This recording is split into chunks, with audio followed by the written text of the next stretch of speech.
avant de commencer sur les... Alors, cette journée, vous allez voir, c'est dense. C'est très dense. Pour la plupart d'entre vous, vous êtes néophytes en la matière, donc ça veut dire qu'il n'y a rien.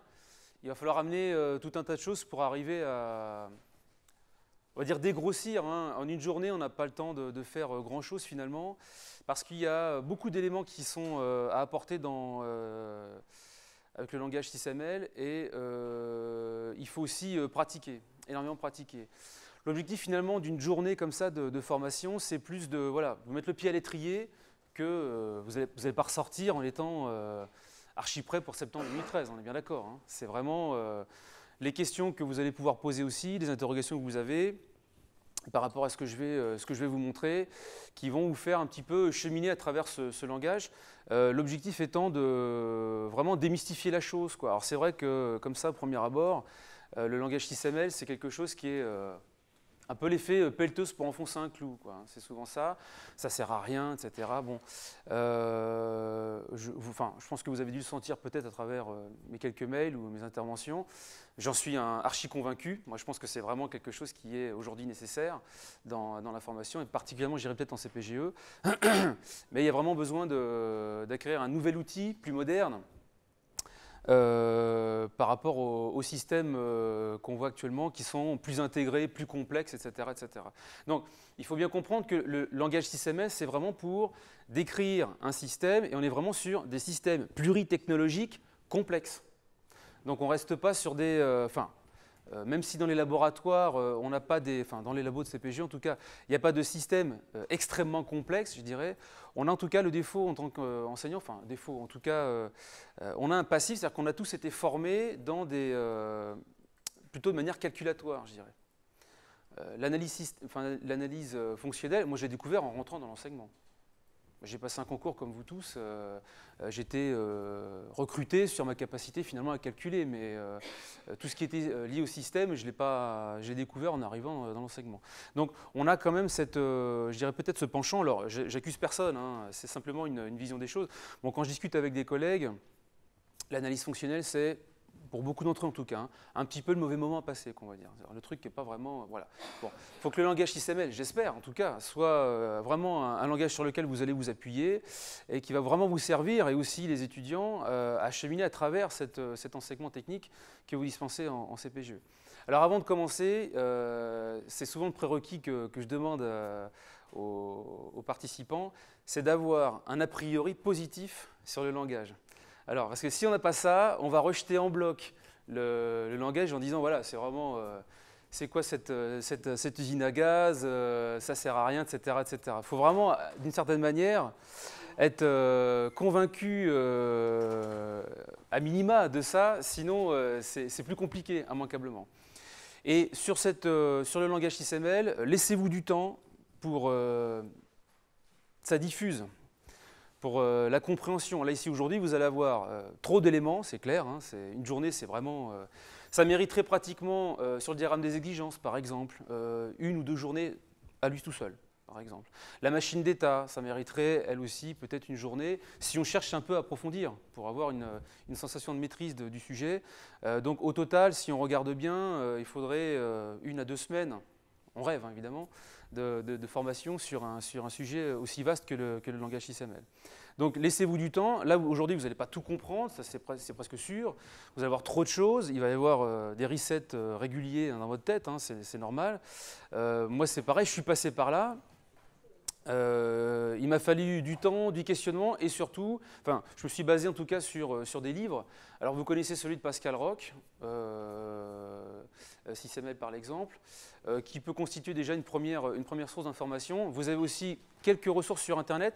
Malheureusement, il y a une grosse production qui a été faite par des collègues de STI2D qui, dans une assez large mesure, reste globalement fausse, à peu près, enfin, environ fausse, quoi.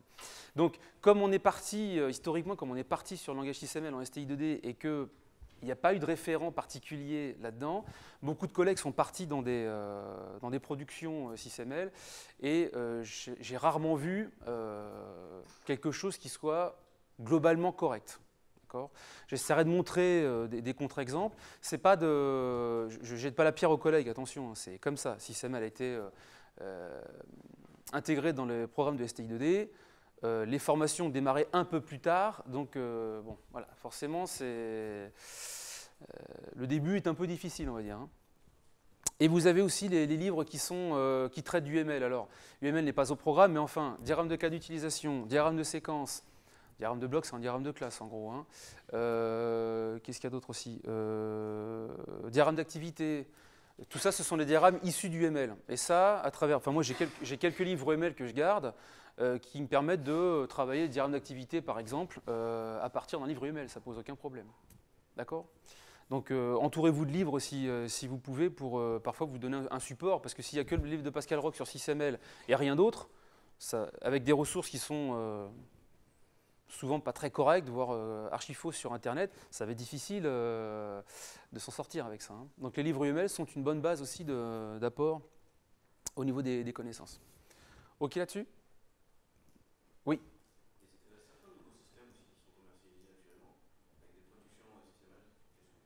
Pour les systèmes de didacticiens, avec les didacticiens font appel à des enseignants qui sont payés pour produire ça. Je ne lâcherai pas de nom, mais ceux que j'ai vus en tout cas sur certains systèmes sont faux jusqu'à la moelle. Donc, je ne peux pas vous donner de ressources. Alors, il y a un problème, c'est que je suis autodidacte là-dedans. Ça fait 2 ans que je chemine. Je pense tenir un peu le bon bout. Mais je n'ai pas rencontré 15 personnes manipulant SysML à longueur de journée avec lesquelles j'ai pu échanger. Donc, ça reste que mon avis. Enfin, je pense être dans le juste. Hein. Après, sur les systèmes qui sont produits par les didacticiens, moi, j'en ai contacté un pour lui dire que ce qu'il y avait dans son système était faux et archi-faux.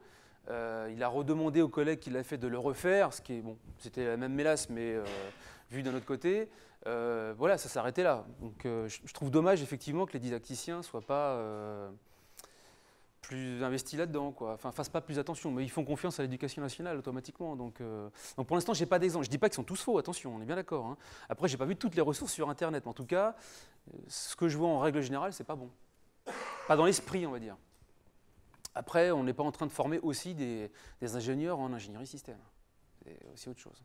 Donc, je dirais que pour l'instant, les ressources correctes, elles sont quand même assez partielles.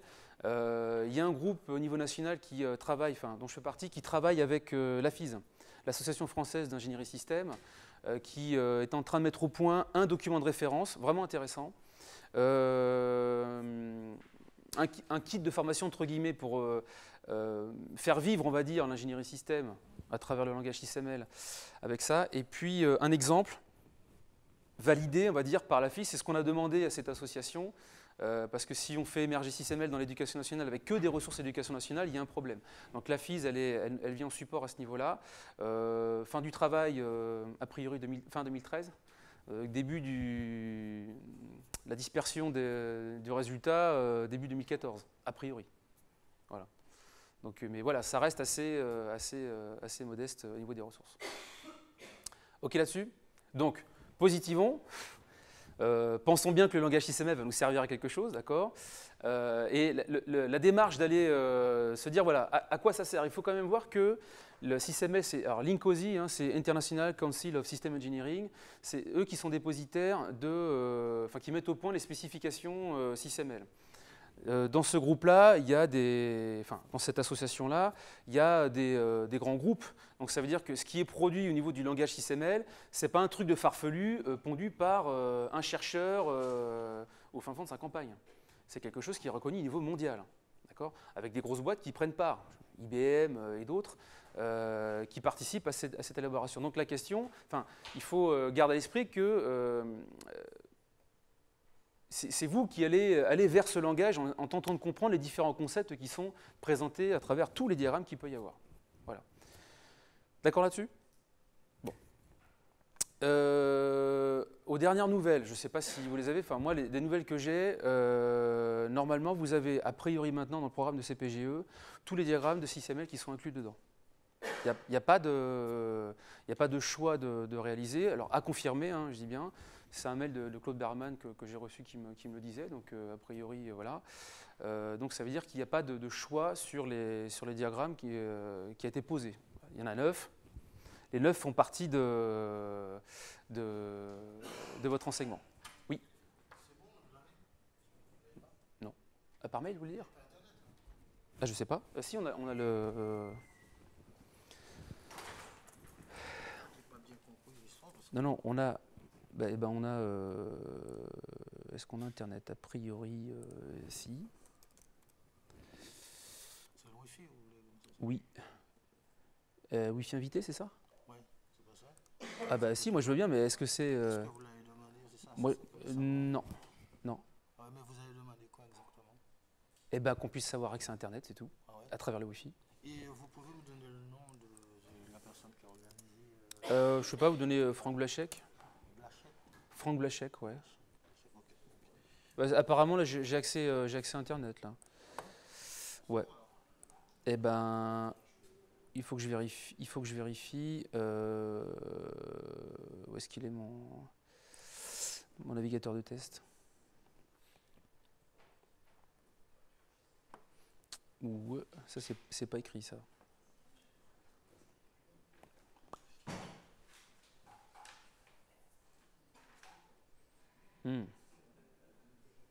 Ah si. Bon, bah a priori j'ai Internet. En Wi-Fi invité, sans code. Ok, bon. Je sais pas si vous avez Internet, bon, c'est au cas où je veuille vous montrer, bon, c'est pas des ressources. Je vais effacer ça. Bah, a priori, c'est bon, ouais. Comment? Oui, c'est ça, ouais. Bon, je me moque de bien. Zut. Il va me mettre mon mail, n'importe quoi. Il n'y en a pas. Bah oui, on ne m'en demande pas, moi. Hein. Comment? Ah oui, oh là là. J'ai branché mon téléphone en modem. Hein. Bon, bah, loupé. N'importe quoi. Bon, bah, j'ai Internet, mais vous ne l'avez pas. Comme ça, vous suivrez. Bah, je dis ça parce qu'à l'université, les étudiants que j'ai, ils ouvrent tous leur PC, hein, et je ne sais absolument pas ce qu'ils font. Et vu les sourires que je vois s'afficher sur leur visage, je fiche mon billet qu'ils ne sont pas en train de se fendre la poire sur ce que je suis en train de raconter. Hein. Donc, voilà. Mais bon, c'est pas grave. Oui, donc je ne sais plus ce que j'étais en train de dire. Bref, oui, un a priori positif sur SysML. De toute façon, vous n'avez pas le choix. Maintenant, vous avez donc voilà, les 9 diagrammes qui sont présents dans votre programme. Et il faut vraiment le voir comme un outil et vraiment quelque chose qui va prendre beaucoup plus, je dirais peut-être, et enfin certainement d'ampleur en tout cas, dans votre enseignement, où on a besoin, je dirais d'une certaine manière, c'est ce que je disais hier aux collègues, une réflexion que j'ai avec un autre collègue de prépa d'ailleurs, il faut absolument qu'on arrive à se démarquer de ce côté un peu calculatoire. Alors, je ne travaille pas dans le monde des CPG, attention, hein, je ne lance pas de pierre à quiconque, mais d'arriver à se différencier manifestement d'un prof de physique, par exemple. L'asservissement prof de physique va savoir le faire, d'accord? En partie, en tout cas, il connaît les principes, mais il peut prétendre à... Par contre, il y a quelque chose qu'il ne sait pas faire, c'est tout ce qui est lié à l'industriel, d'accord? Et le langage XML doit clairement aussi montrer qu'on enseigne dans les sciences industrielles et qu'on n'est pas que sur des principes physiques. On est spécialisés tous, hein, je ne sais pas, en grande majorité vous êtes des pros de génie méca, j'imagine, sauf une au moins, presque. Mais il faut vraiment arriver à choper ce langage-là comme bagage supplémentaire, permettant de clairement vous distinguer des autres matières. Vous n'êtes pas des physiciens spécialisés, quoi. On est vraiment dans les sciences industrielles. Alors, avant aussi de parler de toute la technique, enfin du langage SysML en lui-même, il faut arriver à comprendre d'où vient, dans quel creuset est né SysML. Moi, j'ai commencé par la syntaxe du langage, en me disant, mais d'où est-ce que ça vient ce truc-là?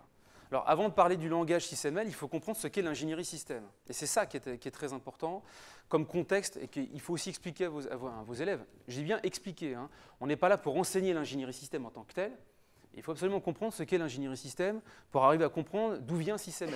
SysML n'est pas né un jour, un dimanche matin, en se disant bah, tiens, on ferait bien un langage, ce serait plus pratique. Non, l'ingénierie système, c'est comment dire,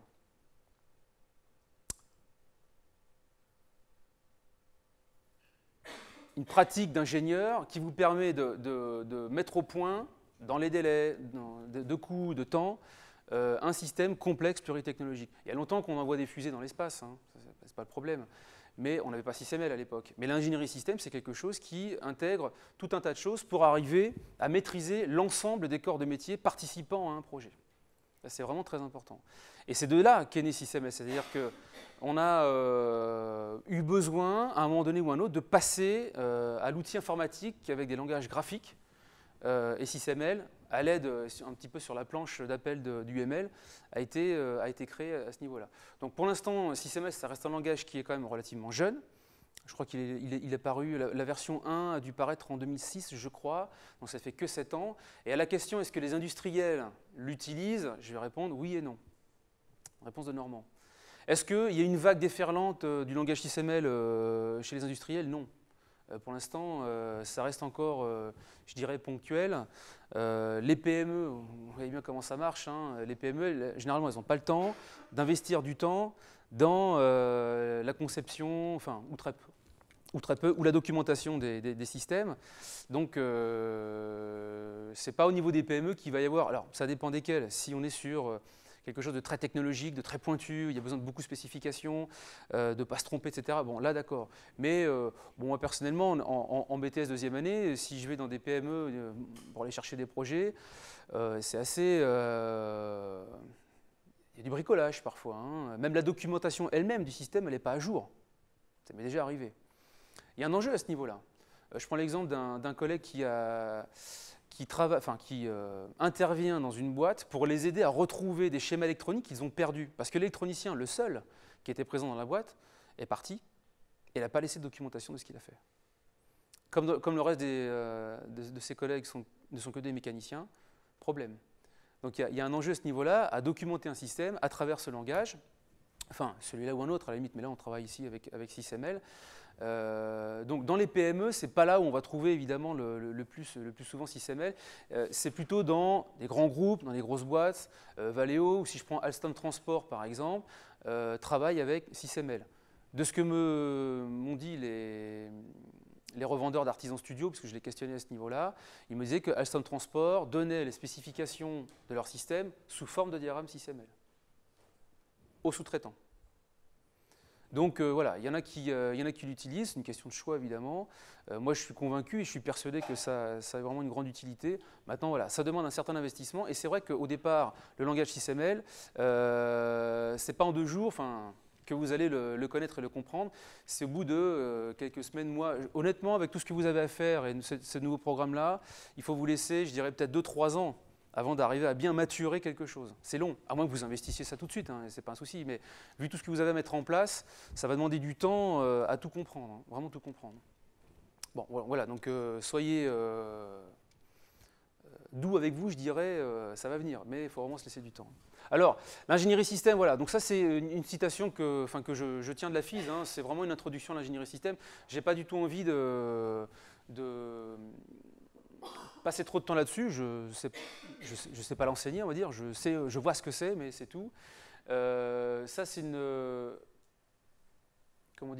argumentaire essayant d'expliquer pourquoi l'ingénierie système est aujourd'hui, je dirais, nécessaire. C'est parce qu'on met en fait au point des systèmes de plus en plus complexes, intégrés, communicants. On n'est plus finalement, de manière caricaturale, hein, dans la chaîne d'information et la chaîne d'énergie. Hein. Enfin, ça existe encore peut-être, mais il n'y a pas que ça. Et dans une idée de compétitivité, d'innovation, on est sur des éléments qui sont de plus en plus forcément complexes. Donc à partir de là, on n'a pas la tête assez grosse pour arriver à tout embrasser, tout maîtriser. Donc on a besoin d'un outil plus moderne que l'analyse fonctionnelle que vous connaissez maintenant. L'analyse fonctionnelle, ça fait combien de temps que ça existe? Ça fait 40 ans à peu près? 50 ans, non? Bon alors 40 ans. Non mais à peu près. Bon je vais dire 30 ans, je suis sûr. 30 ans, je suis sûr. Bon, dans 30 ans, l'industrie, elle a changé, quoi. Donc, à nouveau produit, certainement nouvel outil. Enfin, là-dessus, à la limite, de manière intuitive, vous le comprenez assez facilement, quoi. Et SysML va nous aider, va pouvoir nous aider à ça.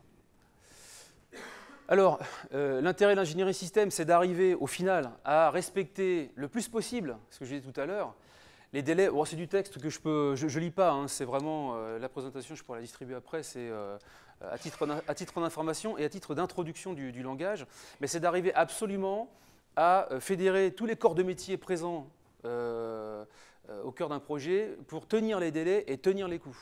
Il y a des statistiques qui ont été créées par une boîte, ouais, c'est ça, qui montrent que beaucoup de projets, en général, ne tiennent pas les délais, ne tiennent pas les coûts, voire échouent complètement. D'accord ? Alors, des exemples là-dessus, vous en trouvez sur Internet, hein, le système où on a investi finalement 200 millions de dollars, je ne sais pas, pour rien. C'est qu'en fait, à la fin, on n'y arrive plus, on ne peut pas reprendre ça. Donc, ça veut dire que dès le départ, il faut prendre une bonne direction. Ça coûte moins cher de passer 2 semaines de plus sur les spécifications que 2 ans à reprendre les spaghettis qui ont été mis par terre avant. D'accord ? Bon. Donc, en règle générale, sur ces projets qui échouent, hein, qu'est-ce qu'on va voir? Des besoins suffisamment exprimés. Bon, tout ça, c'est quelque chose que j'ai aussi collecté. Des attentes de certaines parties prenantes mal perçues ou non formalisées. Et ça, c'est extrêmement intéressant. C'est-à-dire que dès le départ, et moi souvent, quand je le fais, je l'ai fait avec un industriel une fois, je dis, écoutez, vous allez me dire exactement ce que vous voulez. Qu'est-ce que vous voulez? Eh ben, je veux tel truc. Oui, comment? On clique là, il y a une fenêtre, il y a quelque chose. Décrivez-moi ce que vous voulez. Et là, c'est intéressant parce que finalement, vous apercevez que le client, en règle générale, il a beaucoup de mal à dire ce qu'il veut. Il a un résultat comme ça, vague. Hein. Oui, ben, j'aimerais bien que ça fasse ça. Quoi. Oui, mais ça fasse ça, c'est quoi? D'accord? Et il faut que ça, ce soit, dès le départ, absolument clair dans la tête. D'accord? Alors, ça va intégrer aussi l'ingénierie système, tout ce qui est gestion de projet. Là, vous avez la logistique, l'exploitation, la maintenance, etc. Donc ici, non anticipé. Les spécifications imprécises ou incomplètes. Bref, vous avez toute une liste d'éléments. Ils se sont aperçus que dans les causes d'échec des projets, une grosse partie était due aux spécifications en fait, qui étaient mal posées, mal rédigées. On voulait ça, oui, mais on a fait ça. Ah, et pourtant c'est ce qu'on avait dit, peut-être, mais en tout cas on l'a mal noté. Donc problème. Voilà. Alors ce n'est pas 90% des projets, heureusement, hein, sinon on aura un problème. Mais en tout cas, on essaie de tendre vers la maîtrise de ces délais et ces coûts dans les projets. Et SysML va pouvoir, enfin l'ingénierie système intègre tout ça, et SysML va pouvoir nous aider à le faire. Donc, une organisation spécifique, coordination de moyens, c'est vraiment l'espace de travail de l'ingénierie système. Ces notions-là, elles ne sont pas à enseigner en tant que telles, mais il faut vraiment que ce soit diffusé au fur et à mesure avec les élèves. Je dirais qu'il faut arriver à sortir, peut-être, et je ne sais pas comment vous travaillez, donc c'est difficile pour moi de le dire, mais de sortir du pur calculatoire. Je prends juste un exemple. Un collègue m'a envoyé le dossier technique de la cordeuse, puisque ça c'est le système que vous connaissez tous, et j'ai été surpris de voir que dans les fonctions de contrainte, dans les petites fonctions de contrainte qui étaient notées, je voyais écrit 45 degrés de marge de phase. Bon, j'ai dit, ok, je veux bien, c'est critère universel, il faut que ce soit 45 degrés de marge de phase, mais si ce n'est pas 45 degrés de marge de phase, ça vient d'où ce 45 degrés de marge de phase? J'étais infoutu de savoir si c'était un temps de réaction, c'était 45 degrés de marge de phase. On sentait bien ici l'application qu'on connaît tous, hein, qu'on a fait en TD, en cours, machin, etc. Il faut 45 degrés de marge de phase. Oui, mais ça vient d'où à ce niveau-là? Actuellement, je travaille avec un industriel sur un modèle SysML, parce que ça l'intéresse de voir un petit peu l'apport que ça peut donner à son équipe, et il travaille sur des systèmes autonomes submersibles. C'est une sorte de mini sous-marin sans personne à l'intérieur. Et à un moment donné, je dis, mais il va jusqu'à quelle profondeur votre système? Il me dit 200 mètres. Ben, je dis, mais pourquoi? Alors, il dit, en fait, ça c'est un véhicule civil, mais en fait, on travaille plutôt pour les militaires. Et les militaires, en fait, cet appareil-là, ça s'appelle un chasse-mine. Et le chasse-mine, en fait, il va aller détecter les mines qui sont présentes au fond de la mer. Il dit, mais à 200 mètres, en fait, si une mine explose, ça n'endommage plus un bateau. Vous voyez le lien? C'est que le 200 mètres, il ne tombe pas, on s'est dit, tiens, on met combien? 500, 300? Oh, je ne sais pas, qu'est-ce que tu en penses? Non, il y a vraiment des causes réelles derrière. Le 45 degrés de marge de phase pour la cordeuse, je ne sais pas d'où il vient. Je ne sais pas. Et ça, il faut absolument que ça apparaisse aujourd'hui, enfin, je pense, dans les dossiers. Et à travers le langage XML, on pourrait le faire déjà, hein, là n'est pas le problème, mais en tout cas, revenir à des origines plus clients, on va dire, concrètes, qui ont du sens au niveau des spécifications du système. Alors, le langage SysML, ce n'est qu'un langage, je vais en parler juste après, mais dans toute l'ingénierie système, vous avez une norme qui est très connue, qui s'appelle l'ISO 15288. C'est pareil, ça ne fait pas partie du programme, mais attention, c'est une norme qui est conséquente, elle est très importante. Cette norme-là définit, je crois que c'est 25 processus, allant de la conception du produit à sa réalisation, son exploitation et sa maintenance, ainsi que le retrait du produit une fois sa durée de vie terminée. D'accord ? Donc l'ensemble de ces processus décrivent tout ce qu'il faut faire, je dirais, un petit peu comme un cahier de recettes, ce qu'on peut faire avec le système, donc du début jusqu'à la fin. D'accord? Et SysML prend racine aussi là-dedans. Okay, donc ça, c'est une norme. Attention, je précise bien, hein, l'ISO 15288, alors c'est pareil, je débute là-dedans. L'ISO 15288, c'est une norme de l'ingénierie système et non pas du langage SysML, rien à voir. C'est simplement un ensemble de recettes décrivant tous les processus impliqués dans la durée de vie d'un produit. OK là-dessus? Bon. Alors, ce langage SysML, alors, anciennement, je dirais l'ingénierie système existait, je vous le disais tout à l'heure, mais on était plutôt sur ce type d'éléments-là, c'est-à-dire, bon, là c'est caricatural, hein, mais une pile de documents, une pile de spécifications avec pas forcément, ou de manière pas évidente en tout cas, de liens entre eux. L'idée derrière SysML, c'est d'arriver à quelque chose ici, là, de plus graphique, et notamment en utilisant l'outil qui, lui, va faire des liens à travers les différents diagrammes SysML. D'accord? Donc on passe d'une forme, on va dire, papier principalement, même s'il n'y a pas que ça, et je vous dis, je ne suis pas un spécialiste de l'ingénierie système, à quelque chose utilisant l'outil informatique permettant de spécifier quasiment l'ensemble des éléments d'un projet, d'accord, à travers le langage. Alors, voilà, c'est un petit peu de la vente, hein, de la pub hein, sur la modélisation objet, mais c'est vrai qu'on cherche à mieux comprendre les exigences dès la conception, vraiment très important. Ça va, a priori, c'est l'objectif, faciliter le développement de système, surtout offrir une meilleure qualité de conception en réduisant les erreurs et surtout les ambiguïtés. Je vous invite à aller voir vraiment un diaporama qui a été créé par une personne de Linkozy qui s'appelle Why SysML.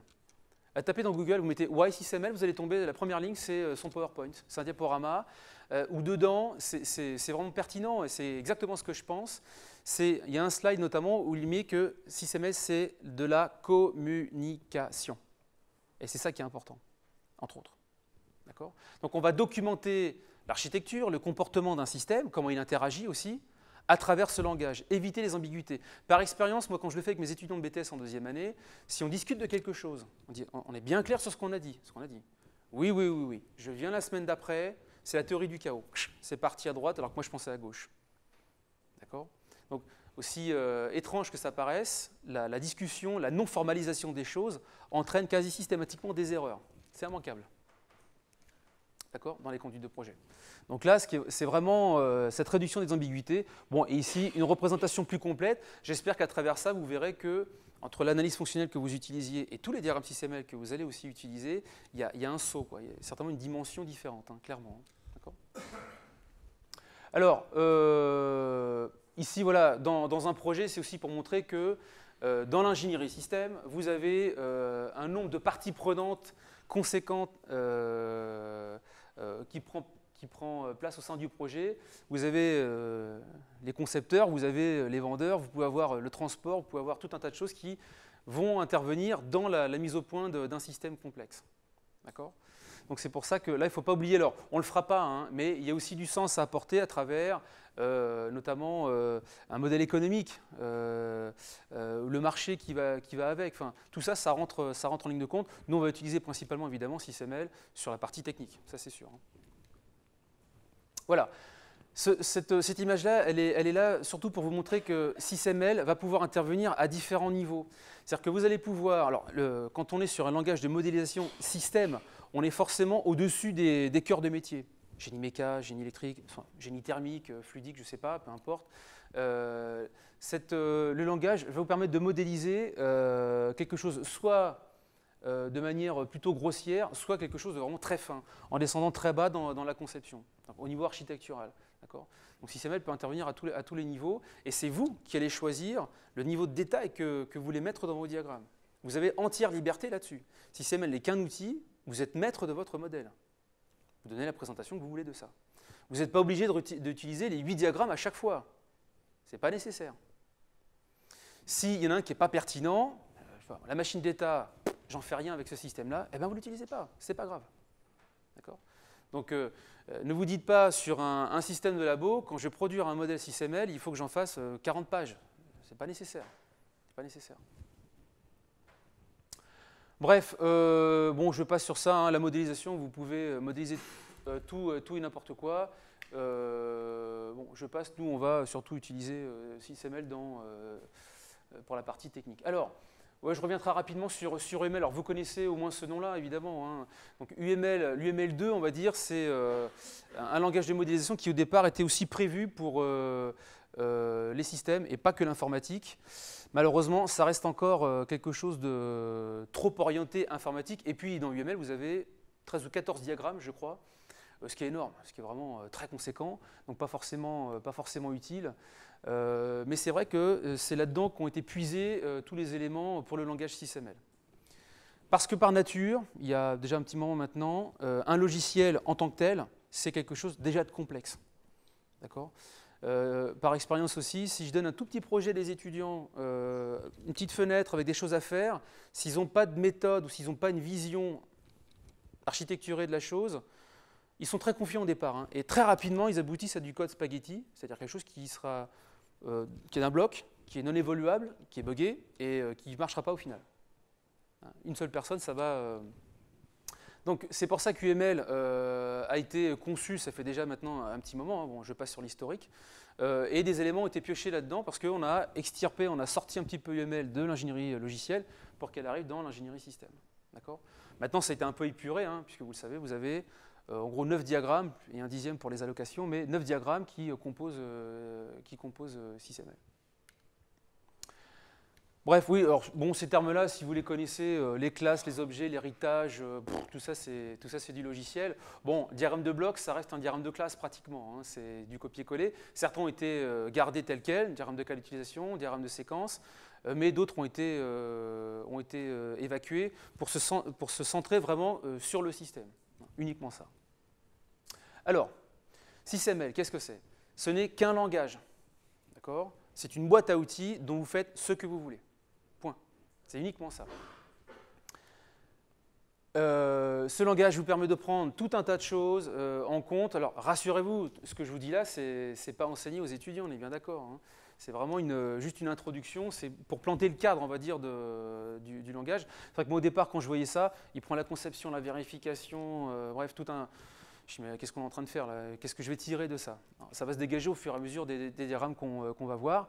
Et ce qui est surtout intéressant, c'est qu'il possède une sémantique, c'est-à-dire une signification et une notation. C'est-à-dire que tout est fait, tout est figé. C'est très important parce que ça change du synoptique. Vous connaissez le synoptique, on fait des carrés, des traits, etc., etc. Sauf que le synoptique, en règle générale, quand on trace un synoptique, on dit, ben, tu vois, on fait ça, puis ceci, mais quelle est la sémantique du synoptique? Quel est le sens du cube? Quel est le sens du trait, de la flèche? Il n'y en a pas. Et bien souvent, encore une fois par expérience, si les étudiants, moi je leur dis systématiquement, on a un langage de communication entre techniciens, c'est l'UML. Si vous prenez une forme non conventionnelle, c'est pas que c'est mal, c'est que à chaque fois quand je le vois quand ils me présentent quelque chose, si je ne connais pas ce qu'ils veulent faire, si je ne comprends pas, la première étape qui se passe, 1, je décroche de ce qu'il est en train de me dire. 2, je suis en train de regarder, alors il me représente un machin qui... Alors ça doit vouloir dire ça, donc je fais d'abord une phase de décodage pour essayer de comprendre le sens qu'il y a derrière ce qu'il veut me montrer. 3, j'essaie de revenir à ce qu'il a dit, mais il est déjà parti plus loin. D'accord? Donc l'avantage de SysML, c'est que cette notation, cette sémantique, elle est figée. Et elle est assez riche et complexe pour représenter l'ensemble de votre système. D'accord? Donc les synoptiques, ça paraît bien comme ça, et regardez voir dans le diaporama de YSysML, c'est très intéressant, parce qu'il compare exactement les deux, et on voit vraiment la différence entre un synoptique, bon, bah ok, la personne a passé 3 heures dessus, c'est bien, mais on n'en comprend rien finalement, alors qu'avec une notation et une sémantique bien figée, quand on a l'habitude, bien évidemment, c'est quelque chose qui va couler de source beaucoup plus rapidement. Vraiment. Ok? Alors, ce que n'est pas SysML, ce n'est pas une méthode. Ça veut dire qu'à travers les diagrammes qu'on va voir, j'essaie de dégager évidemment des points de repère pour vous, mais ça n'est pas une méthode. C'est-à-dire que vous pouvez commencer dans un modèle par ce que vous voulez, ce qui vous plaît le plus, je dirais. On n'est pas en phase de conception en général quand vous êtes en TP, vous avez déjà un système qui est présent dans le laboratoire. Donc ça veut dire que vous, si vous avez un modèle à produire de ce système-là, vous pouvez tout à fait commencer par des éléments structurels. Pas forcément par les besoins, pas forcément par le comportemental. C'est vous qui commencez par ce que vous voulez. Et la mise au point d'un modèle SysML, de toute façon, ça va commencer par quelques éléments architecturaux, peut-être un peu d'éléments comportementaux, etc., etc. Et vous allez grappiller au fur et à mesure. Un modèle SysML, ce n'est pas quelque chose qu'on jette dans les différents diagrammes, et puis c'est fini, et puis on part faire la suite. C'est vraiment quelque chose sur lequel il faut passer, et puis vous allez au fur et à mesure arriver à préciser, compléter votre modèle. Et très certainement, au départ, vous allez faire voilà, des modèles somme toute modestes, et puis au fur et à mesure des années, avec aussi une plus grande maîtrise de votre part, et aussi l'apport des étudiants qui vont vous poser des questions et parfois vous dire « Tiens, effectivement, tu as raison, c'est intéressant », vous allez pouvoir ajouter des éléments à votre modèle. Donc laissons faire le temps. Je dirais que pour vous, l'enjeu, c'est de démarrer déjà une modélisation, et d'avoir quelques diagrammes qui soient en place pour ensuite continuer après. Ne grillons pas les étapes, ne voyez pas un modèle SysML comme quelque chose, une espèce de fresque là, qui va être absolument difficile et infaisable, c'est quelque chose qui va se faire au fur et à mesure, il n'y a pas de souci à ce niveau-là. Donc cette manière naturelle de procéder, c'est moi qui vous la donne. Mais il n'y a pas un livre de méthode SysML que j'ai lu que je vous recrache maintenant. C'est plus quelque chose que j'ai l'habitude de faire, et qui va un peu transpirer à travers les diagrammes que je vais vous présenter. D'accord là-dessus? Donc, pas de méthode, c'est vraiment très important. C'est pour ça que j'appelle ça une boîte à outils. Vous faites ce que vous voulez, je dirais, avec. Alors, l'idée générale dans ces diagrammes, SysML permet d'approcher donc un système par vue. Chaque diagramme est une vue différente du même modèle. J'espère que c'est clair pour tout le monde, ça. Une vue, chaque diagramme de mise au point, c'est quelque chose, ce n'est pas à chaque fois un modèle différent d'eux. C'est toujours le même modèle, mais vu sous un aspect différent. Les deux, vous les connaissez, hein, structurel et comportemental. Donc ça reste un élément du domaine. Et donc, vous connaissez donc le diagramme des exigences, ça c'est le diagramme, on va dire, transversal. Un deuxième groupe qui concerne tout ce qui est comportemental, il y en a 4 dedans, et un troisième groupe qui englobe les diagrammes structurels, qui sont aussi au nombre de 4. Ça fait 9. Avec un petit peu de chance, on en verra 8 aujourd'hui. Ça fait beaucoup. Ça fait beaucoup, beaucoup. Alors n'hésitez pas, si vous avez des questions à poser, interrompez-moi. Hein. Bon, pour l'instant, non, mais... Alors, oui, 2 ou 3 choses. Ça, c'est un diapo qui tente de voir ce qu'il y a dans la tête des enseignants, en fait. C'est-à-dire que tous les a priori qu'il peut y avoir. Est-ce que SysML est complexe? Enfin, c'est ce qu'on pense au premier abord. Pas vraiment. C'est plus riche que complexe, je dirais. Maintenant, la complexité, elle est peut-être dans la richesse, c'est-à-dire à marier tout ça pour en faire un modèle cohérent. Bon, ça, c'est vrai. Mais fondamentalement, vous allez voir, on ne va pas rentrer au plus profond du plus profond de SysML, on ne va pas rentrer dans les spécifications, les symboles ésotériques, etc. On va quand même, malgré tout, rester simple. Sinon, on ne va pas s'en sortir, bien évidemment. Les élèves ne sauront jamais l'utiliser. Ça, c'était les réflexions que me faisaient mes collègues au départ, en disant mais c'est impossible que les élèves puissent utiliser un truc pareil. Retour d'expérience fait, faux, archi faux. Les élèves ne sont pas comme nous, imprégnés de fonctionnels, ils sont vierges de tout ça.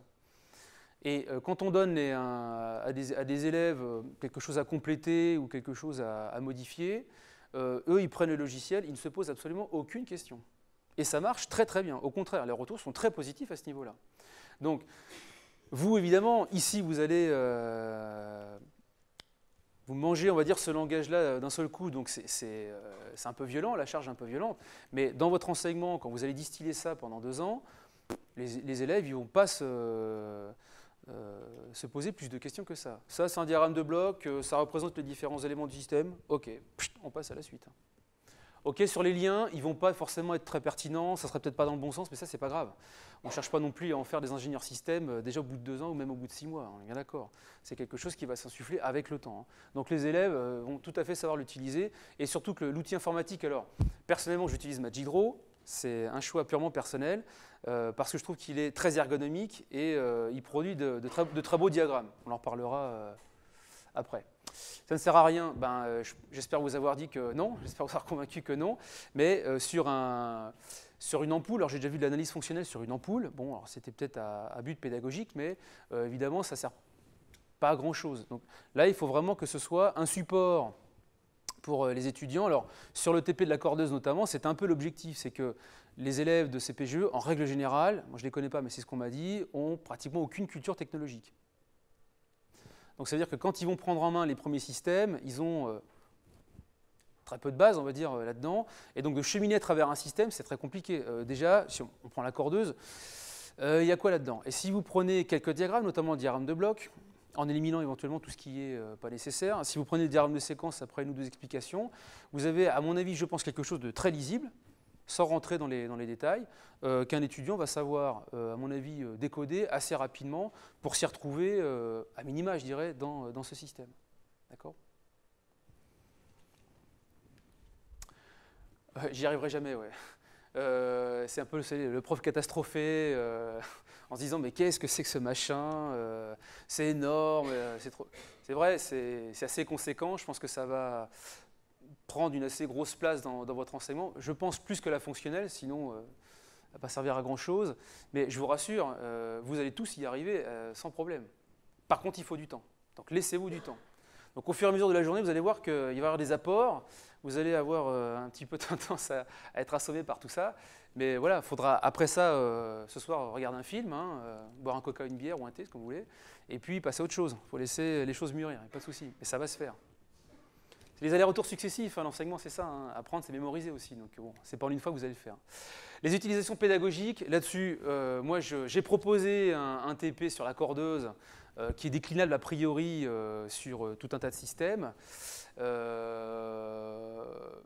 Maintenant, je ne suis pas inspecteur. Voilà. Donc, sur les préconisations du langage XML en CPGE, je laisse, je ne sais pas, Hyper ou IG, je ne sais pas, apporter des solutions là-dessus. Bon, il apparaît assez évident. De toute façon, vous êtes sur principalement de la lecture.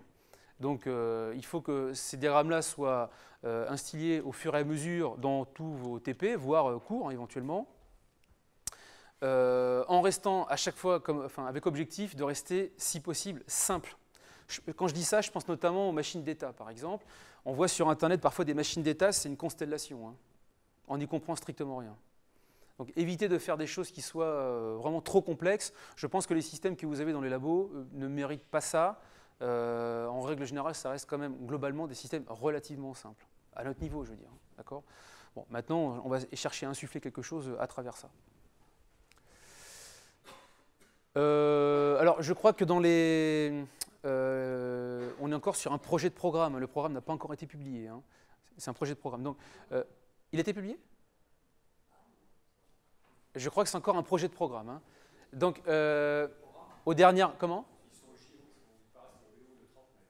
Ah, bon, bah, donc... enfin, bon, des dernières informations que j'ai, a priori, il y a la lecture, mais en phase d'apprentissage, peut-être au concours aussi d'ailleurs, parce que ce serait dommage de louper ça, il y aura possibilité de compléter, modifier un diagramme. C'est pas compliqué de changer un bloc. Donc ne pas se l'autoriser, c'est quand même dommage. Parce que si on est figé sur la lecture, ben non, ça ne sert à rien. Non, il faut vivre avec XML, il faut vraiment se l'approprier. Concevoir de A à Z, non, ça c'est clair que non. Mais sur la base d'un diagramme de bloc, diagramme d'exigence, par exemple, vous modifiez une exigence, quel impact ça va avoir sur votre système, ça c'est facile. Si on veut que maintenant le système fasse ça ou qu'une spécification est changée, qu'est-ce que ça va impacter dans votre modèle? C'est là où c'est intéressant. Et c'est là où il faut se laisser cette possibilité-là. Le reste, évidemment, c'est l'enseignant qui le prépare. Mais vous avez la lecture et aussi la modification potentielle d'un diagramme, de un ou deux diagrammes 6ML pour les élèves. OK là-dessus. Alors, les diagrammes 6ML, donc je l'avais dit, exigence transversale. Donc au niveau structurel, vous les connaissez peut-être pas tous, je ne sais pas. Vous avez donc le diagramme de définition de bloc, ce qu'on appelle le BDD, bloc, définition, diagramme. Vous avez donc le diagramme de bloc interne qui va en découler, le diagramme paramétrique qui fait partie de votre programme. Alors celui-là, il est coton, mais il est très intéressant. Mais à mettre au point, je dirais, c'est pas trop compliqué. Par contre, à simuler, il va falloir se lever tôt le matin. D'accord ? Donc là, on débouche sur les diagrammes paramétriques, on débouche sur des contraintes et notamment les lois mathématiques qui peuvent régir donc, une partie de votre système. Et avec un outil comme Magic Draw, on peut donc simuler le système avec ça. Donc sans passer sur MATLAB ou Scilab, au choix. Et le diagramme de pactage, bon, c'est en gros des répertoires, hein, c'est pour réorganiser votre modèle. Vous allez voir qu'un modèle 6ML, ça grossit assez vite, il y a énormément d'éléments, donc on peut les réorganiser avec ça. Bon, celui-là, je ne le traiterai pas, hein. Il n'y a pas de grosse difficulté, de toute façon, on ne va pas s'apesantir là-dessus, ce n'est pas l'essentiel. Nos modèles à nous ne méritent pas, en règle générale, d'utiliser un diagramme de pactage. Donc, ça, si vous avez besoin, ça vient du ML, vous allez sur Internet, il n'y a pas de souci. Au niveau comportemental, donc le diagramme d'activité, alors je crois qu'au départ, il n'y était pas. Il y avait 7 diagrammes de retenue dans une première version qui correspondaient à ceux qui étaient présents en STI 2D. Et le diagramme d'activité, il aurait été dommage de ne pas l'avoir parce que comment vous allez décrire vos algorithmes dans 6ML si vous ne l'avez pas celui-là? Au début, il y avait le diagramme de séquence et le diagramme d'état qui n'ont rien à voir avec un algorithme. Et c'est le diagramme d'activité qui va nous permettre de le représenter. Donc celui-là, maintenant vous l'avez.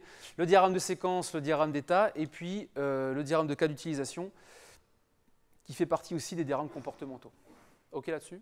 Donc ceux-là, on va les voir aujourd'hui, assez rapidement, mais on va les voir aujourd'hui. OK là-dessus? Ouais, pour faire peur, voilà, c'était pour terminer un peu en beauté, quoi, histoire de détendre un peu l'atmosphère. C'est qu'avec les diagrammes 6ML, voilà, on peut arriver à un machin pareil, c'est-à-dire que vos diagrammes, alors bon, il y a 2 ans, il me faisait peur moi-même, hein, je le présentais quand même, mais il faisait peur. Donc maintenant, il fait moins peur, parce que voilà, en cheminant à travers le langage, on se dit oui, bon, c'est plus pour faire peur, hein, mais c'est pas la réalité. Évidemment, quand on connaît pas, ça fait peur. Mais c'est plus pour vous montrer que, en fait, à travers les différents éléments que vous allez mettre en place, vous avez des, vous avez des liens entre diagrammes. Et c'est ça qui est important. Les exigences, elles ont un impact sur le système. Le comportement, il est associé à qui, à quoi. D'accord ? Et donc, on peut créer des liens entre éléments du modèle. Et alors, là, après, ça m'échappe complètement. Hein. Moi, je suis un simple prof, hein, d'accord, qui a cheminé pendant 2 ans en 6ML, point barre. Mais on peut faire de la vérification de modèles avec l'outil informatique ou de la cohérence de modèle. En tout cas, il vous aide à le faire. Donc, moi, je suis peut-être, je ne sais pas, moi, à ça de tout ça, dans l'ingénierie système, avec l'outil informatique. Mais en tout cas, ça laisse rêveur. Mais vraiment, enfin, quand je dis rêveur, ce n'est pas une blague. Hein. Ça laisse rêveur sur tout ce qu'on peut faire avec un outil, à l'aide d'un outil informatique, sur la simulation, sur la vérification, sur tout un tas de choses. Et avec le temps, c'est vrai que je sens qu'on gagne des crans au fur et à mesure. Au départ, vous êtes là, alors attends, les exigences, le lien, machin, alors attends, il y a des pointillés ou pas, je ne sais plus. Et ça, c'est que le début d'un diagramme. Il y en a encore 8 derrière.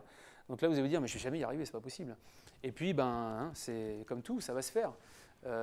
Donc c'est pour ça, j'insiste à ce niveau-là, laissez-vous du temps et à terme, je me demande même s'il n'y a pas des collègues qui, à un moment donné ou à un autre, vont un peu se lâcher dans ce langage-là et produire des choses qui soient aussi très intéressantes avec le langage. Il y a de fortes chances. En tout cas, il y en a que ça va intéresser, ça c'est sûr. Voilà, donc vous sentez bien qu'à travers ce langage-là, on est dans une richesse qui n'a strictement rien à voir avec l'analyse fonctionnelle. Et on voit bien qu'on est sur une description qui touche tous les domaines qui nous intéressent dans notre système. Et c'est pas, comment dire, peut-être le principal apport que va vous donner le langage XML, c'est ce qui est au niveau comportemental. En règle générale, en prépa, si je ne me trompe pas, c'est beaucoup de génie mécanique. Et le génie mécanique, c'est beaucoup de structurel. Ça, c'est quelque chose que vous connaissez qui ne vous fait pas peur. Par contre, au niveau comportemental, vous connaissez quoi? Le graph set, vous l'utilisez en tout cas, et puis un peu d'algorithme. Point. Mais ce n'est pas là-dessus qu'on va... Généralement, c'est le structurel, le structurel, le structurel, le structurel. Moi-même, quand j'étais formé en électronique, c'était du structurel, point barre. Tout comportemental, bon, le programme, on le fait... voilà, ça marche, et puis voilà, on passe à la suite. Or, là, c'est vraiment un point qui est fondamental au niveau de la description de votre système. Vous pouvez faire tout ce que vous voulez au niveau structurel, il y a tout le comportemental à attaquer. La machine d'état, vous ne connaissez pas, la diagramme vous ne connaissez pas, tout ce qui est en interaction, vous ne connaissez pas, donc ça fait beaucoup de choses. Le diagramme de bloc, ça va mieux passer puisque ça reste du structurel. Et tout le reste, c'est là où ça va un peu plus accrocher très certainement. Mais ça va se faire, il n'y a pas de souci. D'accord là-dessus? Alors, au niveau des, pour faire juste un point là-dessus maintenant, au niveau des logiciels, l'inspection ne préconise absolument aucun logiciel, je le précise, mais depuis 2 ans, moi j'en ai essayé à peu près 4 ou 5, j'en fais la liste très rapidement. Topcase, vous connaissez de nom, pour moi c'est vraiment une super brouette, voilà. Elle roule mais c'est tout. C'est très difficile. Maintenant vous allez trouver des gens qui ont passé du temps dessus, qui arrivent à faire à peu près ce qu'ils veulent. Enfin, je parle pour l'ensemble des collègues, celui qui y arrive ça ne m'intéresse pas. Ça va être assez imbuvable. Enfin, moi, je ne l'aime pas. Voilà. C'est un avis strictement perso. Vous avez donc Modelio, qui est un logiciel français, qui est gratuit. Vous avez donc des licences qui sont données renouvelables tous les ans. Je l'avais utilisé à l'époque. J'arrivais à peu près à faire ce que je voulais. Enfin, c'était une... Voilà, encore une fois, personnellement, je n'étais pas très satisfait par l'ergonomie, le graphisme. Depuis, il a peut-être évolué, mais peu importe. Donc voilà, Modelio, je n'ai pas plus accroché que ça. Vous avez Rhapsody chez IBM, qui est pareil, qui est gratuit pour l'enseignement, qui est là pour le coup vraiment un logiciel professionnel. Bon, Modelio aussi, ils ont aussi des clients. Enfin, à chaque fois, moi, je les appelle. Hein, je leur demande, vous avez des clients? Oui, qui? Qu'est-ce qu'ils font, etc. J'aime bien cerner tout ça. Rhapsody chez IBM, bon, bah, c'est supporté par IBM, donc automatiquement, c'est un gros logiciel. Je suis resté 2 heures au téléphone avec un ingénieur de chez eux pour installer le serveur de licence. Donc j'ai dit au bout de 2 heures, je dis bon, bah, je vais arrêter là. Alors je ne sais pas si c'est ma faute ou pas, mais peu importe. En tout cas, il n'avait pas la réponse à mes questions. Et puis dans l'utilisation, donc bon, déjà c'était un petit peu terminé. Et dans l'utilisation du logiciel lui-même, je n'ai pas été très convaincu par celui-là. Il y a aussi donc Artisan Studio qui est gratuit pour l'enseignement. Les licences sont renouvelables, elles, toutes les ans aussi. Les personnes sont très sympas. Enfin, Madame Daube, qui l'interlocutrice, elle est enfin, vraiment très sympathique. Je pense que c'est un outil qui vaut le coup, avec lequel on peut aussi simuler notamment. Donc ça veut dire que ça montre une certaine maturité dans l'outil logiciel. Un petit défaut, mais que je me suis permis de leur dire d'ailleurs, hein. Au niveau ergonomie, j'ai pas trouvé ça top. Encore une fois, c'est personnel. Et puis graphiquement, c'est pas joli du tout. Alors ça paraît bête, mais les diagrammes faits avec Artisan Studio, moi, je les aime pas du tout. Bon, voilà, ça, c'est vraiment la cerise en moins sur le gâteau, mais ça reste un outil aussi professionnel. Ça reste aussi un outil qui est largement valable, au même titre que Rhapsody. Et évidemment, là je suis de parti pris, hein, mais c'est Magic Draw, j'avais balancé des clés sur le site de Lupsti. C'est un logiciel qui est vraiment ergonomiquement, pour moi, très bien. Enfin, je vous montrerai donc au fur et à mesure un petit peu l'utilisation du logiciel. Il est payant, mais c'est 400 €, enfin 500 € si vous comptez Magic Draw lui-même, le plugin 6ML et Cameo avec. Cameo, c'est un plugin qui permet de simuler le diagramme d'état, le diagramme d'activité et le diagramme paramétrique. Et là, en CPGE, je pense que vous allez en avoir besoin. Donc le tout, c'est 500 €, licence établissement, non renouvelable. Enfin, je veux dire, si vous le gardez 5 ans, vous le gardez 5 ans. Et c'est vraiment, alors là c'est pareil, c'est vraiment un outil de pro, ça c'est clair. Et là vous avez, enfin, je pense à mon avis un super outil, donc c'est pour ça qu'on s'est aussi porté sur cet outil-là.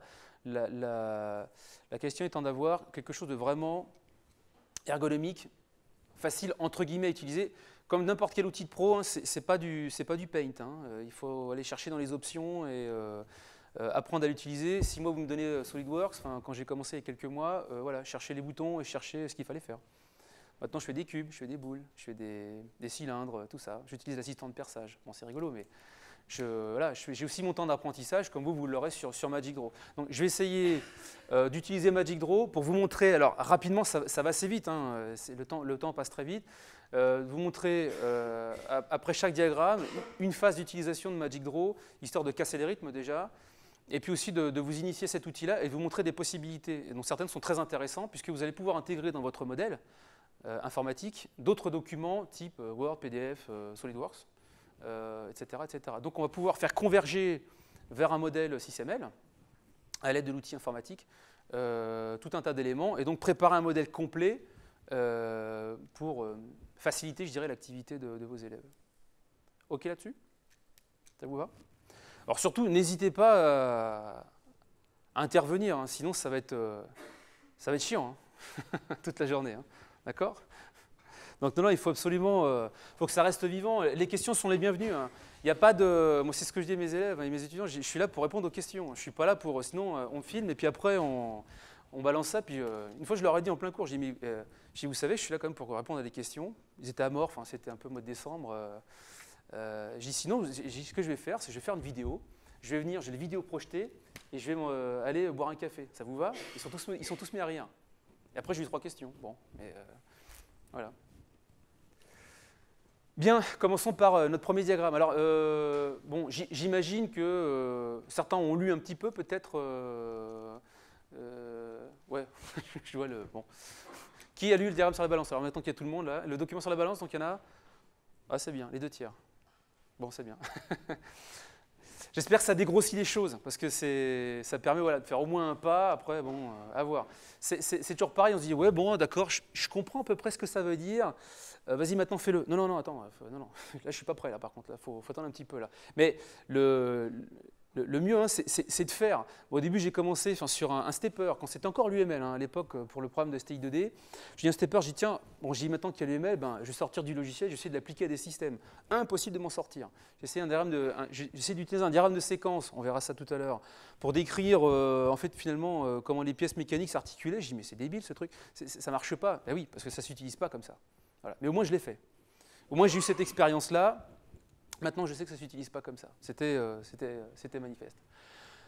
Diagramme des... Alors, l'ordre, il a fallu choisir un ordre hein, dans la présentation des diagrammes. Je ne saute pas de l'exigence au bloc pour revenir aux exigences, pour revenir... non, ça, voilà. Il y a un ordre, c'est un peu type court. C'est pour ça que je vous invite vraiment à intervenir et aussi ensuite utiliser le logiciel pour arriver à mettre un petit peu en application.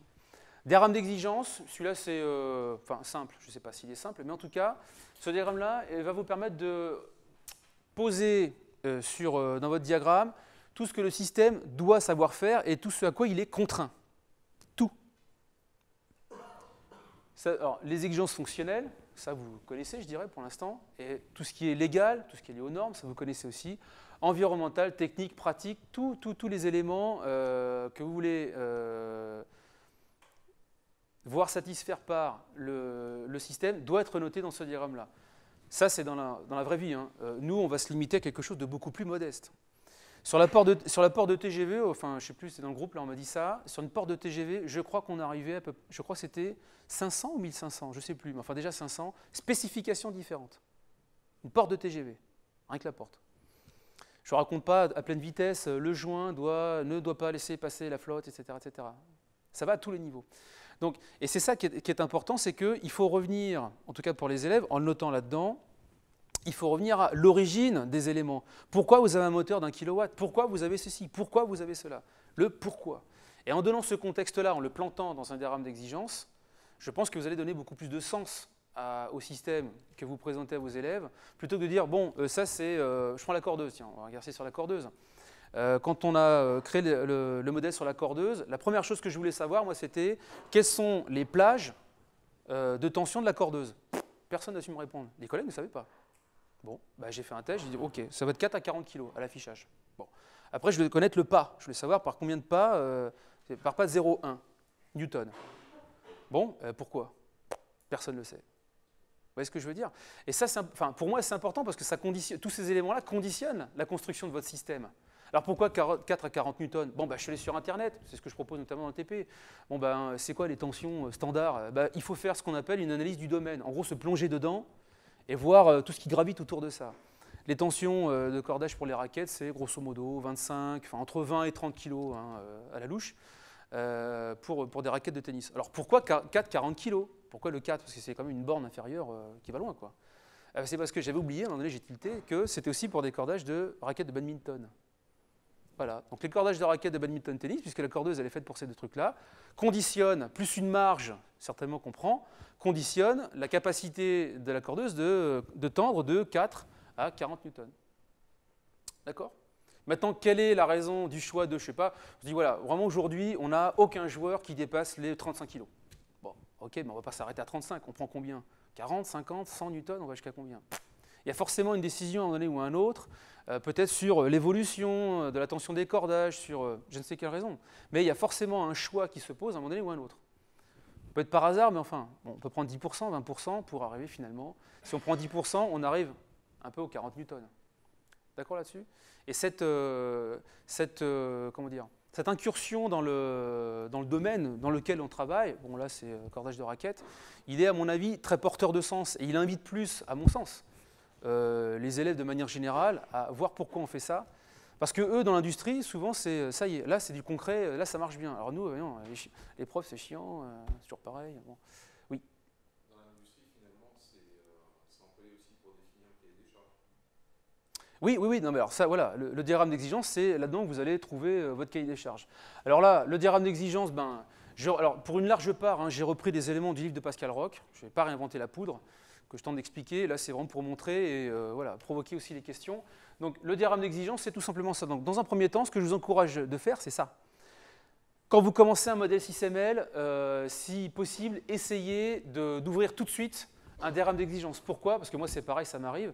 Quand j'ai travaillé sur la cordeuse, il faut que je revienne aux spécifications que je ne connais pas. C'est quelque chose en général que j'aime pas faire. C'est chiant. Parce que il faut revenir à des éléments où vous n'êtes pas concepteur. Donc, c'est pénible de revenir à ces éléments-là. Mais enfin, il faut faire un peu ce travail-là. Donc, de toute façon, pour vous, vous n'allez pas faire un diagramme d'exigence exhaustif avec toutes les exigences du système. Vous n'y arriverez pas, ce n'est pas la peine. Vous allez de toute façon noyer le poisson avec ça. Mais il faut arriver à placer des exigences. Quand je parle du cas de 40 newtons pour la tension de la corde, il faut qu'elle apparaisse quelque part. Voilà. Et donc, quand vous allez ouvrir un diagramme d'exigence, quand vous allez commencer à modéliser votre système, c'est-à-dire que vous pouvez ouvrir un diagramme d'exigence et après vous commencez à ouvrir un diagramme de bloc et toutes les idées que vous avez, ah ouais tiens, ils ont dû faire ça pour ça. Et pof, vous revenez dans votre diagramme et vous reposez une exigence. L'exigence c'est quoi? Alors ce fameux, ce que j'appelle post-it, alors il y a un titre qui est mis ici, un identifiant qui est un numéro et vous avez un texte court, concis. On n'écrit pas 10 pages dans une exigence qui décrit quelque chose que le système doit faire ou auquel il doit se contraindre. Et ça doit être vérifié par le système, c'est obligatoire. À la fin, qu'est-ce qui se passe? Exigence 1, 2, jusqu'à 50, validé, validé, validé, validé, système, OK, il a passé les tests. Il faut que ça soit absolument validé, vérifiable. Donc voilà, ça vous allez les retrouver au fur et à mesure. Donc cette forme-là ici, elle est vraiment dans un premier temps, voilà, je pose ceci, je pose cela, et si possible, de revenir et de ne pas rester simplement sur des éléments techniques. Si vous dites, voilà, ce sera de 4 à 40 newtons, basta, bon, ben, on n'en tire pas grand-chose. Ah, ben, si le prof a dit 4-40 newtons, ben, on va mettre 4-40 newtons alors. Non, il faut revenir à l'explication de cette spécifique. Si on peut, parfois on n'est pas, on peut ne pas toujours le savoir, ça c'est possible. Hein. Voilà, donc votre cahier des charges, finalement, toutes vos spécifications, vous allez les retrouver dans ce diagramme d'exigence. OK là-dessus? Pour l'instant, bon, ça c'est pas difficile. Alors, ce qui est intéressant, c'est les liens qui existent entre exigences. Parce que là, vous allez avoir beaucoup plus d'informations et, d'une certaine manière, une logique aussi d'instiller à travers ces différents liens. Alors, il en existe 3. Vous avez donc la contenance, le raffinement et la dérivation. Les 3 liens que vous allez trouver, ce sont des liens qui se tracent entre exigences. Après, il y en a d'autres, mais voilà, ça, c'est entre exigences. Alors, la contenance, elle est représentée comme ça. Alors, il n'y a pas de. Alors, si, un élément que j'ai oublié de préciser, c'est que dans le bloc, enfin, dans l'élément que vous avez là, vous avez ce qu'on appelle un stéréotype. Et un stéréotype, c'est chevron ouvrant et chevron fermant. C'est pour marquer la nature de l'élément que vous utilisez. Parce que les blocs, c'est aussi un rectangle. L'exigence, c'est aussi un rectangle. Il y a plein de choses qui sont rectangles. Mais on ne va pas inventer un symbole graphique différent à chaque fois. Donc, plutôt que d'inventer un symbole graphique différent à chaque fois, il y a un stéréotype qui est utilisé à la place. Tout simplement. Alors, pour le lien de contenance, donc celui-là, alors c'est très simple, là il est unique, donc il n'y a pas de stéréotype. Vous avez un petit rond avec une petite croix, et là ça permet de décomposer des exigences composites en plusieurs sous-exigences. Donc on atomise, on simplifie le plus possible ces différentes exigences. Donc ça veut dire que quand vous allez noter des idées, vous notez votre idée, vous la notez, peu importe comment elle est rédigée, vous la notez, vous la gardez. Parce que ce que vous aurez noté à un moment donné, vous allez ensuite décomposer ça, si nécessaire, en plusieurs autres exigences. Et le fait de le voir décomposer, vous allez déjà avoir une certaine logique d'institut, puisque vous voyez d'une exigence, on passe à d'autres exigences, on va dire, explosées, et de représenter sur votre diagramme.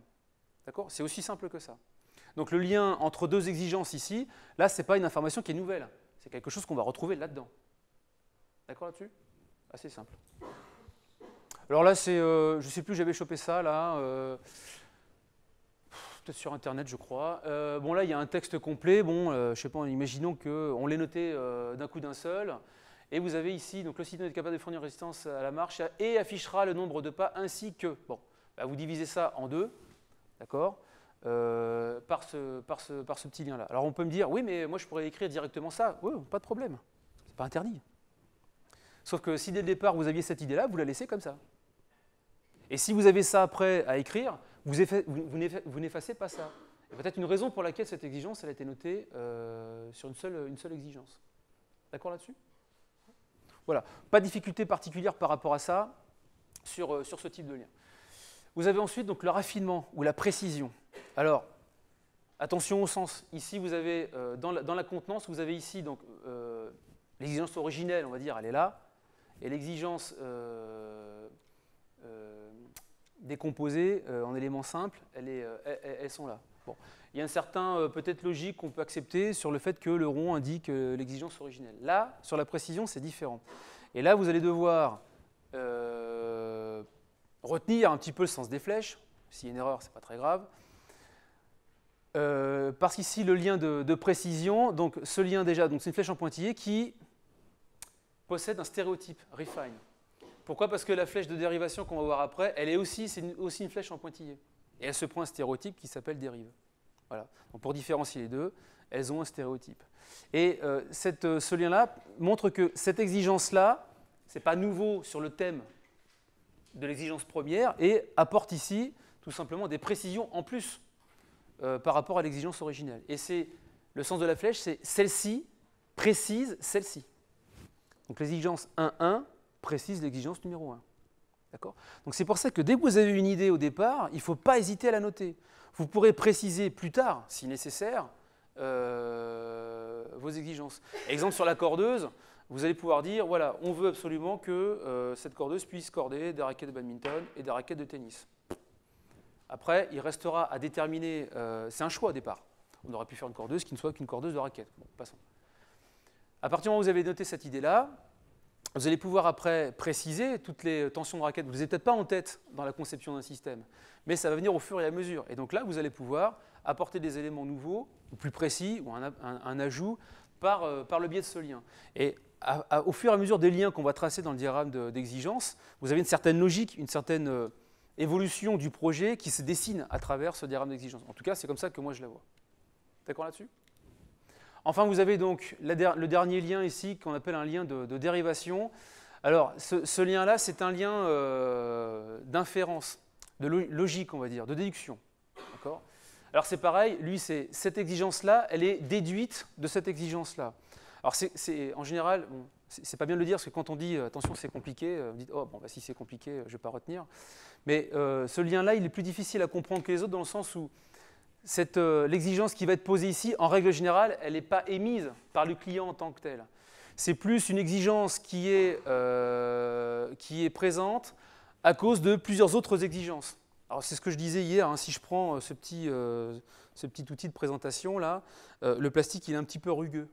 Il est un petit peu, vous voyez, donc on ne voulait certainement pas un plastique lisse pour la transpiration, pour le contact. Il est assez doux d'ailleurs en plus à utiliser. Bref.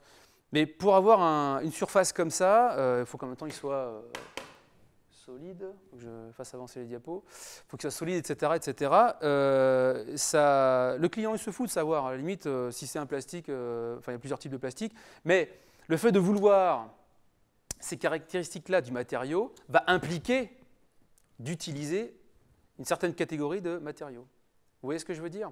C'est-à-dire qu'à un moment donné, quand vous allez avancer dans vos exigences, à un moment donné, vous allez faire aussi de la cohérence. Vous allez vérifier que ce n'est pas antagoniste. Vous allez vérifier que tout ça, ça tient bien la route. Et donc, vous allez pouvoir, à un moment donné, utiliser des liens de dérivation pour dire, bon, alors maintenant, on veut ça, on veut ça, on veut ça. Donc, ça nous impose a priori ça. Donc, quand il y a un lien de dérivation, l'exigence, elle ne dérive pas forcément d'une seule exigence, mais elle va en dériver d'une autre, une autre, et une autre, et une autre. Ça peut être 4 ou 5 autres exigences. En général, ce sera peut-être plutôt le cas. D'accord là-dessus? Dans l'idée. Hein. Bon. Donc ce lien-là permet aussi donc, de relier des exigences et qui sont de niveaux différents. Alors, je n'irai pas plus loin avec ça. Je vous encourage vraiment vivement à utiliser, en tout cas acheter les livres de la FISE. Ils ont édité une brochure qui s'appelle L'ingénierie des exigences, je crois. C'est un tout petit, alors je ne l'ai pas amené malheureusement, c'est un tout petit livre aux éditions CEPADUS, ça vaut 15 € et qui traite uniquement des exigences. Donc les exigences, c'est quelque chose d'à part. L'ingénierie des exigences, c'est très complexe, puisqu'il faut arriver à bien mettre en place les exigences, la cohérence, l'élicitation, et quel est l'impact du changement d'une exigence sur le reste. Tout ça, c'est ce qu'on appelle l'ingénierie des exigences. Là-dessus, je ne suis pas compétent, je connais simplement un petit peu ce diagramme-là pour représenter nos différentes spécifications. D'accord ? Donc vous avez ce petit bouquin-là, et je vous invite aussi à acheter le livre de la FIS. Alors, plus comme un livre de référence, hein, c'est pas à lire le soir au chevet. Hein, un bon policier, c'est quand même plus sympa, hein, ça c'est sûr. Mais d'utiliser donc l'ingénierie système, c'est pareil, c'est édité par la FIS aux éditions C'est pas du S. L'ingénierie des exigences, je pense que ça va vous éclairer un petit peu sur les différents niveaux d'exigence. C'est un métier à part, hein, voilà. Donc comment ça s'organise. Et puis l'ingénierie système, ça vous éclairera, je pense, un peu sur voilà, tout ce que ça, avec la petite présentation que je vous ai faite au départ, ça vous éclairera un petit peu sur voilà, tout ce qu'est l'ingénierie système et le creuset duquel est né, on va dire, le langage SysML. Donc voilà, donc sur les liens qu'il y a entre les différentes exigences. Et là, je vous présente donc un diagramme d'exigence qui est issu du livre de Pascal Roque, uniquement pour faire émerger les différents liens. C'est plus un pictogramme pour moi, une image hein, qu'il faut arriver à saisir. Bon, là, c'est sur son système, le radio-réveil. Bon, passons. Où on fait donc émerger ici donc, les liens. Donc on décompose cette exigence-là en deux autres exigences. Ici, une précision sur les gammes de fréquences utilisées. Donc, on a le refine. Donc, celle-ci précise, celle-ci apporte de l'information supplémentaire. Et celle-ci donc relie au réveil automatique et la gestion des heures. Alors, est-ce que c'est pertinent? J'en sais rien. Je n'aurai pas de jugement. Enfin, j'en ai un, mais je ne le donnerai pas sur ça, par ce lien de dérivation. Donc, même représentation, mais stéréotypes différents. Bon, là-dessus, voilà, il faudrait, je vous le disais, peut-être passer une journée ou deux avec une immersion, un exemple, etc., pour travailler sur toutes les exigences. Moi, personnellement, ce que je préconise, c'est qu'il faut arriver à rester avec notre diagramme d'exigence sur une forme qui soit adaptée à nous, c'est-à-dire, je vais le montrer après avec Magic Draw, une exigence que j'appelle toujours idée de base. Alors, c'est une forme que je me suis imposée pour démarrer. C'est-à-dire que pour dire aux collègues, voilà, vous voulez démarrer un diagramme, notamment les exigences, vous notez l'idée de base. On va noter d'autres exigences qui vont concerner des groupes, exigences fonctionnelles, exigences économiques, si on veut partir un peu par là, de design ou marketing, environnemental, les normes, etc. Et après, vous allez mettre dedans ce que vous jugez nécessaire. Et on va aboutir à un diagramme plutôt arborescent, qui est un pur choix personnel. C'est uniquement pour commencer à tracer un diagramme d'exigence, sachant que, vu le nombre d'exigences que vous avez sur un système, à notre niveau, c'est absolument injouable. En essayant de retrouver dans ce diagramme d'exigence pour nous, ce que je vous ai dit tout à l'heure, retrouver les éléments du domaine, la demande client. Moi, je veux ça, voilà, de retrouver dans ces exigences-là, ces éléments-là. D'accord ? Ça veut dire que vous, au niveau des élèves, alors il y avait deux questions, je crois que c'était, je terminerai avec ça, je vous laisse la parole après, c'est qu'au niveau des élèves, vous allez à chaque fois avoir, c'est un objectif, des diagrammes qui doivent rester modestes. Sinon, on va vite s'y perdre. Un diagramme d'exigence, ça part très très vite. Première question, oui. Concrètement, si je comprends bien, on est dans le laboratoire, on veut développer donc, un système sur un système, oui. On se pose et au niveau des exigences, on liste comme ça des exigences. Oui, et après vous allez organiser, ouais. Et alors en termes de démarche, ce qu'on avait nous, avant un système externe, Oui. c'est qu'il y avait quand même une démarche qui permettait de partir du besoin et ensuite de décliner en C'est pareil? fonction, et on retrouve un peu ça. Oui. Oui, dans le langage XML, on va pas réinventer la poudre hein, non plus. Hein. Mais en même temps, on n'a plus cette démarche de... On peut le placer dans les exigences. Si cette démarche d'analyse du besoin, etc., ça, vous allez pouvoir le noter dans les exigences au fur et à mesure. C'est possible de retrouver cette démarche-là. On est d'accord, dans l'idée, il n'y a pas de démarche de construction à partir de la fonction de base dont tu parlais. C'est l'idée de base, c'est ce que j'appelle l'idée coin de nappe. C'est-à-dire, je me dis, tiens, à un moment donné... voilà, tiens, on va faire ça comme ça. Alors, si je prends l'exemple sur la balance, là, enfin, le document sur lequel c'est basé, quand je suis parti acheter cette balance-là, je me suis dit, tiens, peut-être une balance moyenne gamme. Je ne sais pas pourquoi. Je suis arrivé au magasin, 25 €. Balance d'entrée de gamme, c'était la moins chère. Je me dis, tiens, je me suis fait avoir. Je me suis fait avoir parce qu'elle a un plateau en verre, elle a un peu design. Tu vois ce que je veux dire? Donc, c'est-à-dire que l'idée de base, et je l'ai compris après, c'est que je me dis, tiens, c'est quoi derrière? Il n'y a rien d'innovant dans cette balance-là, enfin, au niveau technique. C'est simplement un système qui a été redesigné. Et en allant chercher l'image de la balance sur un site web, il y avait marqué balance machin de chez Terraillon au design innovant. Banco, c'est uniquement ça. C'est-à-dire que cette balance, elle est archi standard. Ils ont travaillé à un moment donné en se disant, tiens, comment cette balance, elle peut être achetée, quoi. C'est uniquement là-dessus qu'ils ont travaillé.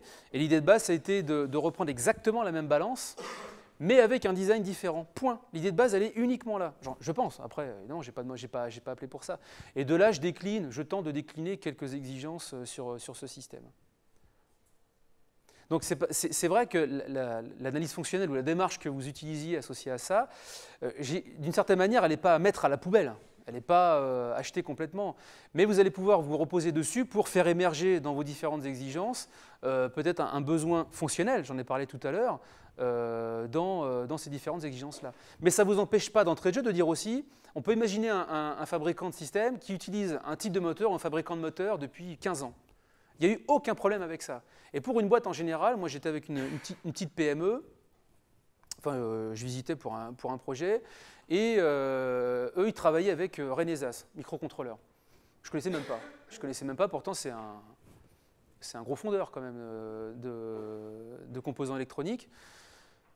Et eux, comme prérequis pratiquement, c'était de rester chez Renesas. Donc je veux dire par là que l'analyse fonctionnelle a sa place, et tous les prérequis techniques qui font aussi partie du cœur de l'entreprise, hein, le cœur de métier, les fournisseurs, les produits, le compilateur qui allait avec.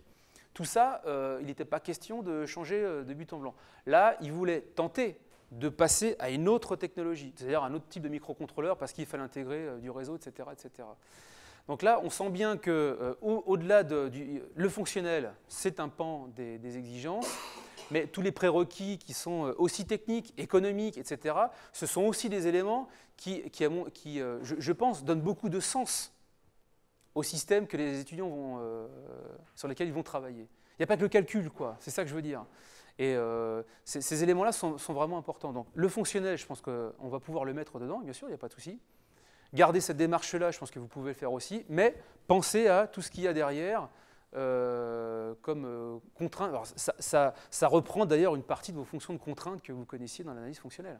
Sauf que la représentation est différente.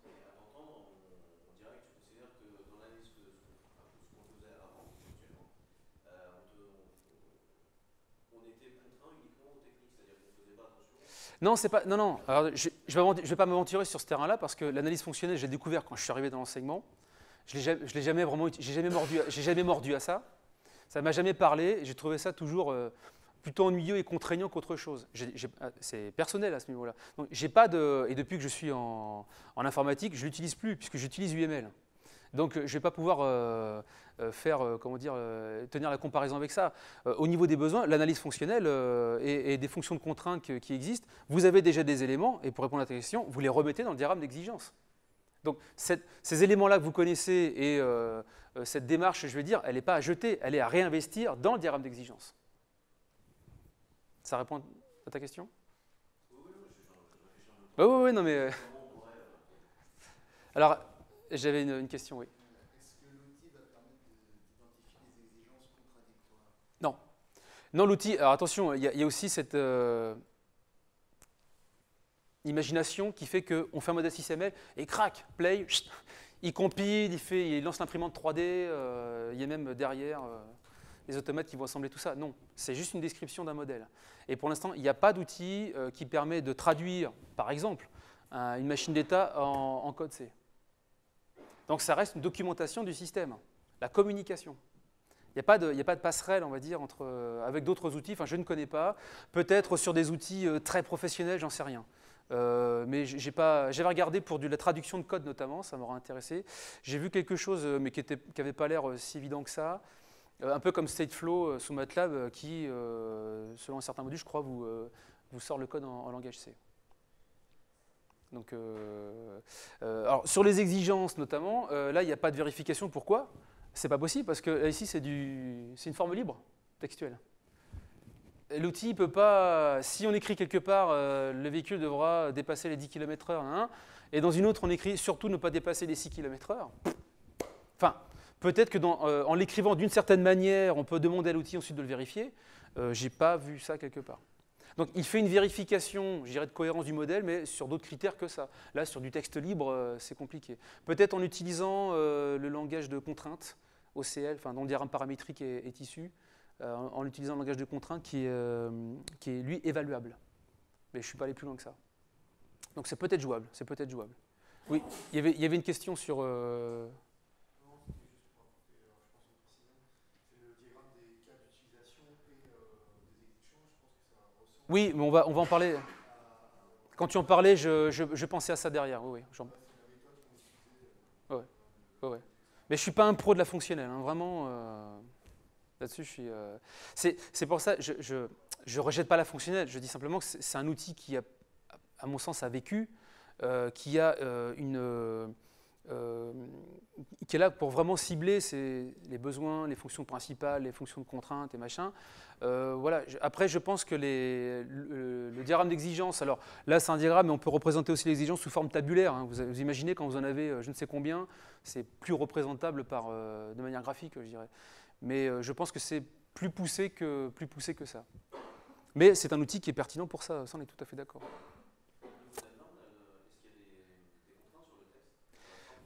Est-ce qu'il y a des contraintes sur la forme du texte? Non. Tu pensais à quoi?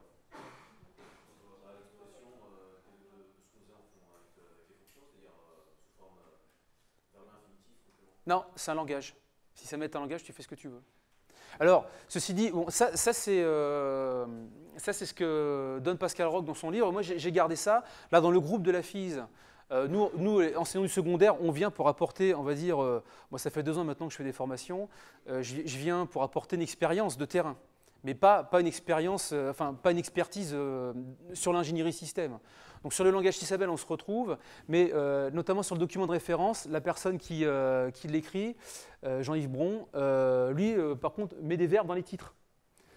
Et je dis, mais c'est comme ça qu'on fait? Il dit, oui, c'est plutôt comme ça qu'on les voit. Et là, ça m'intéresse parce que j'ai pas assez de billes justement pour arriver à construire, avec une certaine méthodologie, un diagramme d'exigence. Je me suis forgé la mienne, mais est-ce que c'est la bonne ou peu importe, il n'y a pas la vérité. Mais en tout cas, lui, il est plutôt sur ces éléments-là, plutôt des verbes, par exemple. Donc là-dessus, vous êtes libre de faire ce que vous voulez. Il y a tout ce que Magic Draw pourra vous dire ici, c'est attention, hein. Si vous modifiez le numéro d'une exigence alors qu'il est déjà pris ailleurs, elles vont apparaître en jaune. Mais sur le texte, sur le titre aussi, il va vous dire que c'est impossible. Si là, il y a gestion heure, là vous remettez gestion heure, il va vous dire ça, c'est pas possible. Ça, vous ne pourrez pas le faire. OK là-dessus? Oui? Non. Encore une fois, moi, ce que je propose, c'est quelque chose d'arborescent pour avancer, faire, parce que sinon, on est là, on est bloqué par rapport à ça. Donc c'est pour ça que je propose toujours une idée de base, différents groupes d'exigences, et puis si ce n'est pas ça, c'est autre chose. Alors, vous posez vos différentes exigences, vous allez voir, ça va très très vite, parce que les idées, il y en a plein. Hein. Sur la balance à l'eau, par exemple, sur le plateau de verre qui existe, moi, l'idée que j'avais notée de ça, je me suis dit, tiens, ça fait moins de cheap. Hein. Ça fait moins produit de première gamme, quoi. Et puis, j'avais une collègue dans un groupe de formation un jour qui dit « Ah ouais, mais le verre, c'est aussi moins chiant à laver que le plastique. » Ah, ça c'est intéressant. Et moi aussi, je fais la vaisselle. Et c'est vrai que le plastique, il faut y aller 2 fois pour bien enlever le gras, quoi. Donc je me suis dit, tiens, ça c'est pas bête. Et effectivement, un collègue m'a parlé de la poussière. Il dit, moi j'ai une balance, l'afficheur, j'ai du mal à voir parce que la poussière passe derrière. Paf, on rajoute une exigence. Quelle est l'étanchéité de tel et tel élément, par exemple. Donc les idées, vous allez en avoir au fur et à mesure. Et si vous laissez vos étudiants dans une phase exploratoire ou d'un système émettre des idées, notez-les. Parce qu'ils vont vous les donner, ça c'est sûr. Vous n'allez pas penser à tout. Moi, ça m'arrive... ça m'est arrivé régulièrement avec des collègues notamment. Des idées comme ça qui émergent, je dis tiens, j'ai pas du tout pensé à ça. Sur la balance, on peut penser à son autonomie, le nombre de pesées qu'on s'impose. Enfin, je sais pas, moi, si un plateau de verre, ça tombe de la table, il résiste ou pas? Il faut arriver à le caractériser. Enfin, après, sur le plateau de verre, j'ai déjà 3 exigences. Alors après, sur le reste, sur la précision, sur la gamme de pesée, après on peut s'amuser après sur le prix, éventuellement, peut-être sur des exigences techniques si on veut aborder ça. Ça trace un panel assez intéressant, et si vous les placez, vous allez vite vous retrouver avec 10 ou 20 exigences sur votre diagramme. Après, vous les organiserez éventuellement, pourquoi pas? C'est pas un problème. Et si sur le développement durable, par exemple, on peut l'inventer, parce que c'est pas facile d'être sur un système, mais on peut imaginer, je sais pas moi, que le plastique de la balance est par exemple recyclable ou pas. Et le plastique comme ça, je crois que quand il brûle, il ne pollue pas. Un type de plastique comme ça. Donc, même si ce n'est pas vrai, on invente aussi une histoire, on joue le jeu quoi, pour faire ressortir des éléments du concret. Donc, je ne sais pas, le cuisinier, la cuisinière dans sa cuisine, de quoi a-t-elle besoin quand on utilise ce type de balance? Et on travaille autour de ça. Et après, on peut en décliner d'autres éléments en essayant de s'en aller plutôt évidemment vers le technique, vers ce qui nous intéresse. Oui. Est-ce qu'on peut définir, c'est-à-dire... Oui, bien sûr. Ça va. L'exigence sur une tolérance, ça va être une précision sur une autre exigence, par exemple. Ça, c'est tout à fait possible. Ça va être un refine. C'est vrai qu'on va pas dire, a priori, on va pas dire, on veut que ce soit, là, elle est précise à 1 gramme. Ce sera 1 gramme, point. Pourquoi? Simplement parce que toutes les balances aujourd'hui sont à 1 gramme. Donc vous prenez quelqu'un, avant c'était 5 grammes, maintenant c'est 1 gramme. Donc vous prenez quelqu'un qui va venir acheter une balance, il va vouloir, bon, même si sur 1 kilo de farine on s'en fout, mais enfin c'est 1 gramme. Alors après, est-ce que c'est un vrai gramme? J'en sais rien. Hein. C'est peut-être précis à 1 gramme près à plus ou moins 10 grammes, hein, j'en sais rien. Hein, mais voilà, c'est un peu comme ça. Hein. Mais en tout cas, elle affiche 1 gramme. Bon. Mais ça, c'est la raison, c'est parce que toutes les balances aujourd'hui, elles affichent 1 gramme. Ou alors on vend une balance à 10 €, mais à 5 grammes près. Mais là on dit, bah oui, on n'est peut-être pas au gramme près, mais enfin on a 10 € nous. Hein, alors que les autres ils sont à 30. Il faut faire la différence quelque part. Voilà. Donc plutôt que de marquer une valeur ici d'entrée de jeu, alors je ne sais pas, notamment celle-ci, le poids limité à 2 ou 3 kg. Donc c'est pareil, il y a une analyse, on va dire, du domaine. Tiens, qu'est-ce que font les concurrents? Ils sont tous à 2 kg, c'est standard. Bon, bah, on va rester dans cette gamme-là. Parce que derrière, vous savez, c'est une poutre avec des jauges de contrainte qui sont placées dessus. Il y a 2 trous là qui se mangent. Parce que c'est le capteur pas cher. Là, il y a une exigence économique derrière. C'est qu'on fait une balance qui n'a pas une tête de balance d'entrée de gamme, mais qui a un prix d'entrée de gamme. Donc c'est là où c'est malin. Mais tout ça, ça va expliquer finalement le fait que, voilà, ça serait peut-être bien de faire 0,5 kg parce que les confitures d'été, voilà, c'est des plus grosses gamelles, mais bon, ça nous impose un capteur plus cher et du coup, on ne va pas tenir le prix qui était de 25 € par exemple. Et tous ces éléments-là, voilà, je pense qu'ils font partie de la compréhension, on va dire, et du choix qui est opéré. Comment on fait un choix? En général, nous, on donne la valeur. C'est 1 gramme, point, et tu te tais. OK là-dessus? Je m'arrête 2 secondes pour vous montrer Magic Draw et comment on va tracer dessus des diagrammes. Alors,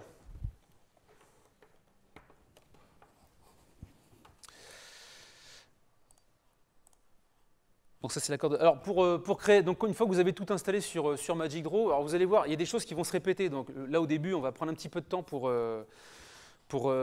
mettre en route le logiciel. Et après, vous allez voir qu'on va retrouver des éléments dans les différents diagrammes qui se ressemblent au niveau du fonctionnement du logiciel. Alors, pour créer un projet donc SysML, c'est comme n'importe quel logiciel aujourd'hui, il n'y a pas de surprise.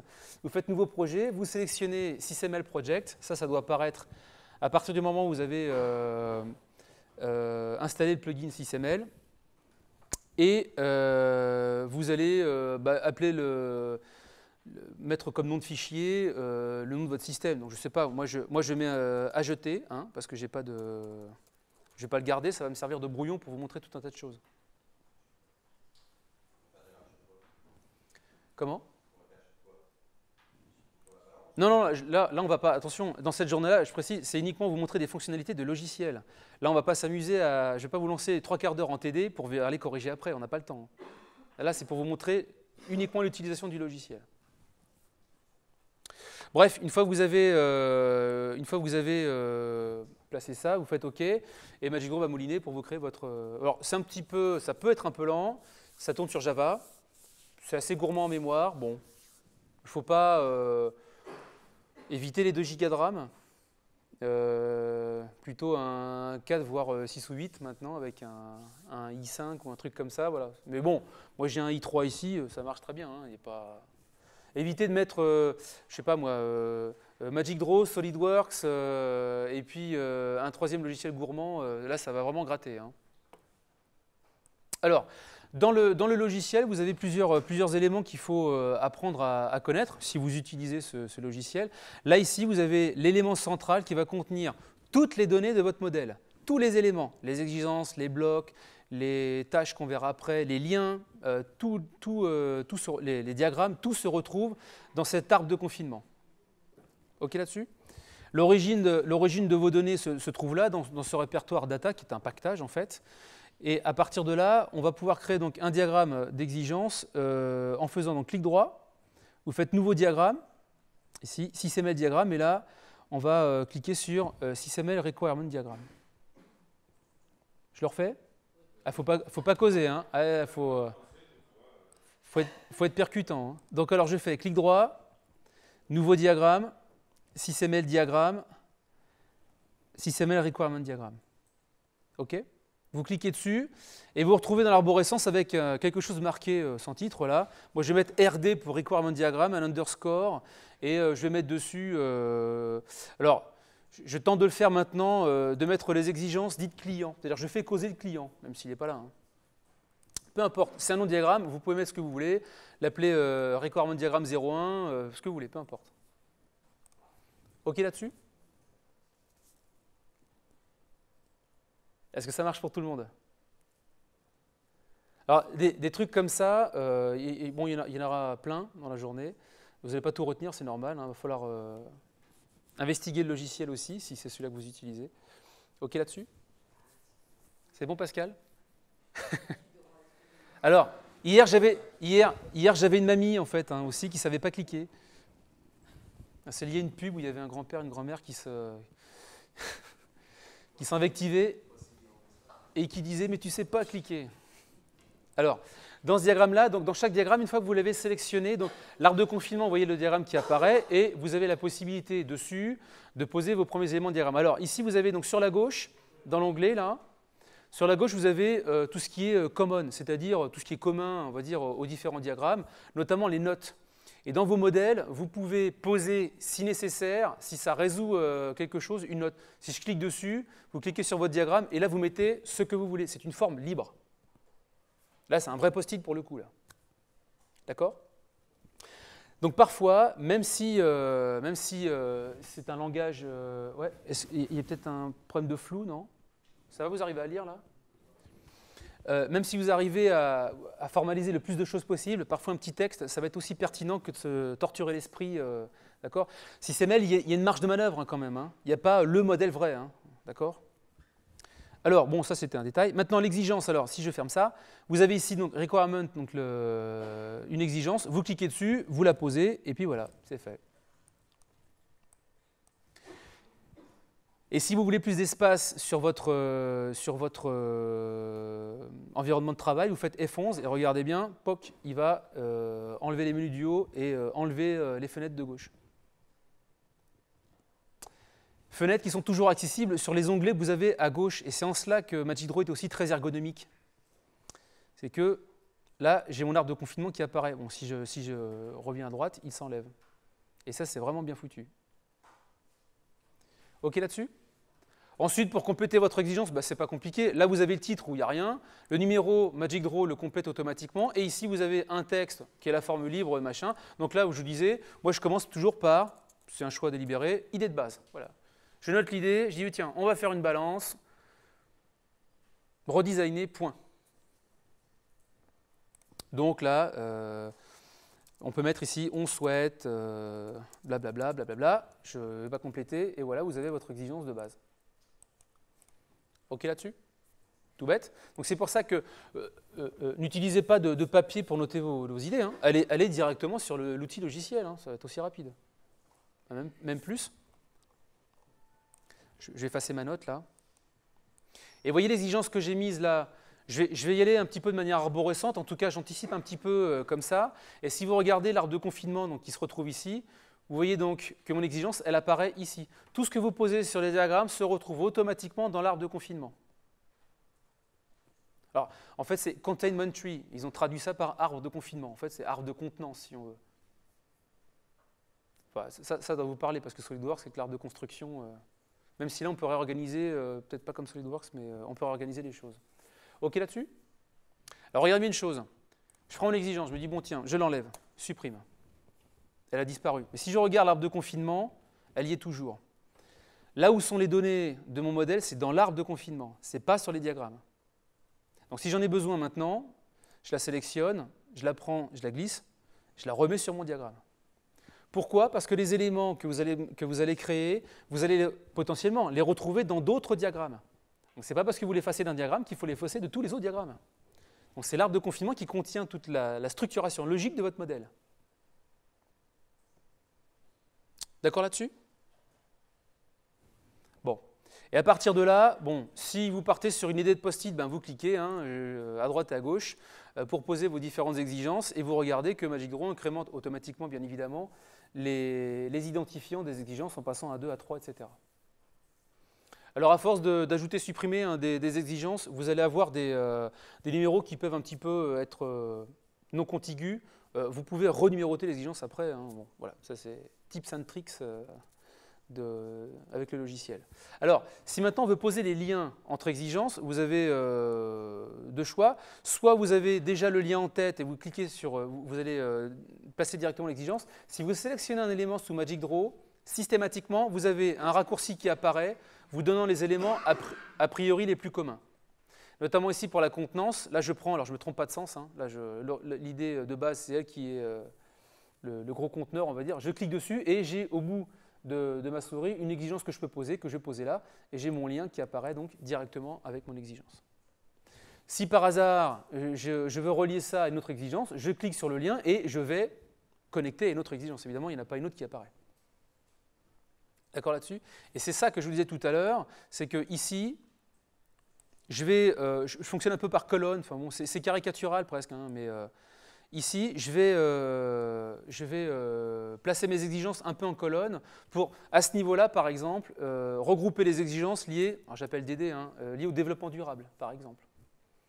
Les exigences fonctionnelles.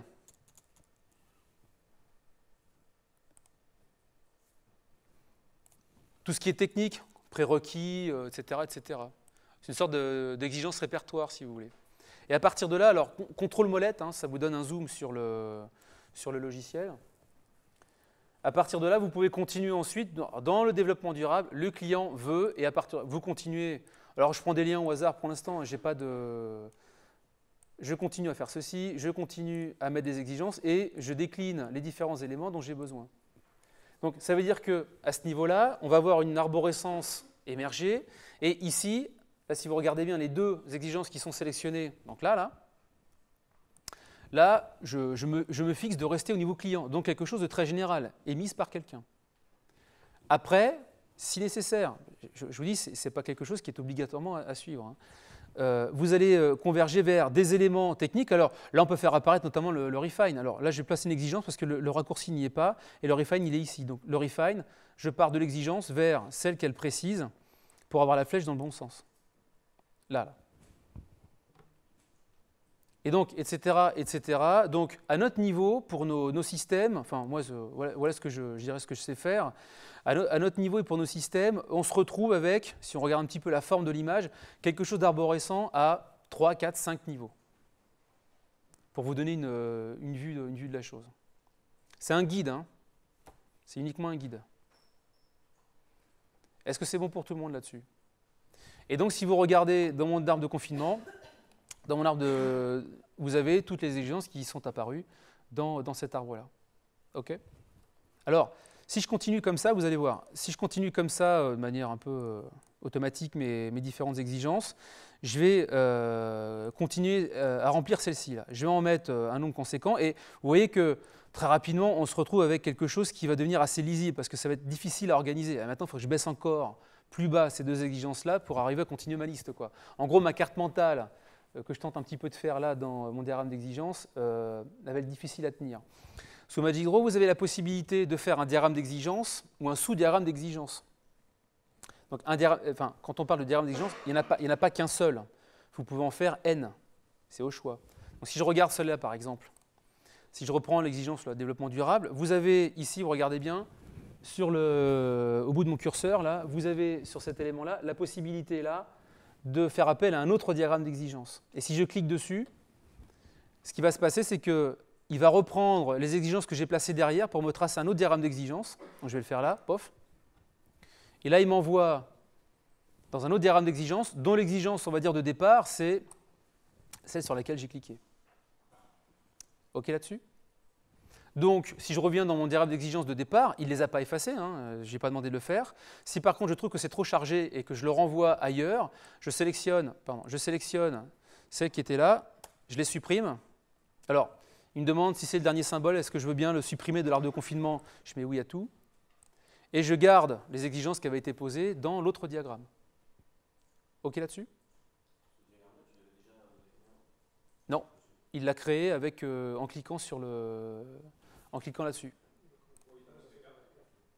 Je sais plus, je sais pas, je me rappelle plus. J'en avais 3 ou 4. Si, j'en avais mis 4. J'en avais mis 4, ouais. J'en avais mis 4, ouais. J'avais rempli, quoi. Hein. Et si vous regardez bien, là, vous voyez ce qui est apparu là? Je zoome dessus, là. En bas de l'exigence, il y a une petite icône qui apparaît indiquant qu'il y a un lien vers un autre élément du modèle. Et donc si je clique maintenant, si je clique sur ça, alors je vais fermer celui-là, d'accord? Je ne l'efface pas, hein, je le ferme. Si je double-clique sur mon exigence, automatiquement, il m'ouvre l'élément concerné. C'est un hyperlien. Et ça, je vais pouvoir le faire, je continue à ce niveau-là, je vais pouvoir le faire sur d'autres éléments. C'est-à-dire que là, par exemple, si je regarde cette exigence-là, n'importe quel élément du modèle, vous pouvez y adjoindre un autre document. Alors, soit un élément du modèle lui-même, soit un lien Internet, soit un document présent sur la machine, notamment les fichiers .sld, PRT. Donc là, je vais faire, attention, reséquence de cliquage, clic droit, aller à, hyperlien, ajouter hyperlien. Je le refais, c'est bon? Si je clique dessus, je me retrouve avec une petite fenêtre qui permet de soit choisir un fichier, une URL ou un élément du modèle. Donc si je prends fichier par exemple, bon là c'est un PDF d'un cours que je donne, peu importe, je le clique dessus et vous regardez en bas, j'ai un nouvel élément qui apparaît, j'ai toujours un icône mais sous forme de fichier. Et si je double-clique dessus, le système va ouvrir le logiciel correspondant à l'extension du fichier. Donc là, si je double-clique sur mon exigence, il va gratter un petit peu, mais il va m'ouvrir le lecteur PDF puisque j'ai associé à cet élément de modèle un fichier PDF. D'accord là-dessus? Donc vous, pour ce qui est schéma, datasheet, tout ce que vous voulez, les documents que vous allez avoir permettant de renseigner quelque chose dans votre modèle, vous l'intégrez dans le logiciel. Une possibilité en tout cas. Si vous avez un lien notamment, je ne vais pas le faire là parce que voilà, mais si vous avez un lien internet à mettre quelque part, bon, bah, c'est pareil, hein, sélectionnez, clic droit, allez à hyperlien, ajouter hyperlien, et là vous allez prendre plutôt une adresse, je ne sais pas. Allez, on leur demande d'aller sur le site de l'UPSTI parce qu'il y a des ressources. Et là vous avez un autre petit icône avec une planète. Bon, on a fait le tour. Ça, vous allez pouvoir l'utiliser pour n'importe quel élément du modèle. Donc là, on intègre bien autre chose. Donc évidemment, si vous mettez un fichier sld.prt, si vous cliquez dessus, bon, là, il faut avoir un PC qui gratte pas trop, parce qu'il va lancer SolidWorks et vous afficher la pièce. D'accord? Donc vous allez pouvoir, c'est une sorte d'agrégateur de contenu à ce niveau-là. Hein. Et c'est votre créativité qui va faire que, tiens, dans vos TP, par exemple, si vous utilisez le langage SysML pour montrer quelque chose, plus l'outil qui contient les liens vers les bons éléments, oups, là vous avez quelque chose de franchement pertinent. Donc l'outil informatique, il n'est pas anodin là-dedans. Hein. OK là-dessus? Donc voilà, les diagrammes, et puis à partir de là, on peut faire un autre diagramme d'exigence, etc., etc. Bon, on ne va pas en faire 2 heures sur Magic sur ce point-là, mais voilà les premiers éléments liés à vos diagrammes d'exigence. Le plan est infini? Oui, alors j'ai pas essayé de le bugger, mais en tout cas, il s'élargit au fur et à mesure. Si je mets une... Comment? Ici, là? Ah bah, il se décale vers la droite. Ouais, pratiquement autant qu'on veut, ouais. Vous sentez un peu le potentiel avec l'outil? Oui.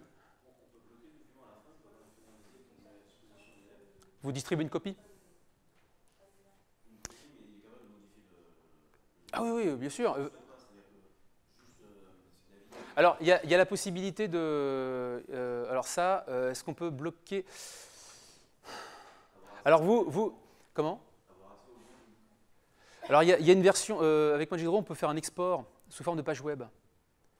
Et donc, alors je ne sais pas jusqu'où il va, mais je pense qu'il doit garder tous les liens, notamment les documents qu'on intègre dans le modèle, le PDF. Il l'exporte à mon avis avec, et en double-cliquant, là pour le coup c'est vraiment de l'HTML, mais en double-cliquant dessus, on doit pouvoir ouvrir le fichier. Je ne sais plus, je l'utilise peu, donc, mais on peut faire un export du modèle entier sous forme web. Donc là, il n'y a pas de modification possible. Mais bon, enfin vous de voir, mais c'est pas grave s'il le modifie. Hein, je veux dire, vous avez toujours l'original, donc c'est pas très grave, quoi. Mais à vous de voir. À vous de voir. Est-ce que c'est bon là-dessus sur ouais.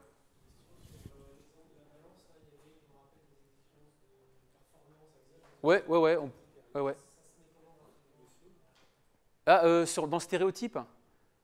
C'est un stéréotype qui est particulier. Alors, je vais en parler. Alors, les stéréotypes, certains sont de fait acquis. Il y en a d'autres que vous pouvez créer. Les stéréotypes ne sont pas bloqués. Si vous voulez créer vos propres stéréotypes, vous pouvez le faire. Là, dans les exigences, effectivement, on peut mettre d'autres stéréotypes que simplement requirement. Alors, moi, personnellement, je reste à requirement. Je ne vais pas plus loin parce que si on change les stéréotypes, ça peut devenir illisible. Alors, comme je ne le fais pas, j'y vais en live. J'essaie de le faire. Alors, si je regarde ici, alors, un élément, à part le clic droit, si vous faites Entrée, une fois qu'il est sélectionné, vous ouvrez sa fenêtre de spécification. Il y a plusieurs niveaux de lecture. Si vous mettez Standard, bon là c'est néophyte. C'est-à-dire que là, c'est prof qui débute dans SysML. Expert, vaste mot, mais là, c'est quand on s'y connaît un peu plus que quand on a l'habitude. Et quand on veut se faire peur, on met tout.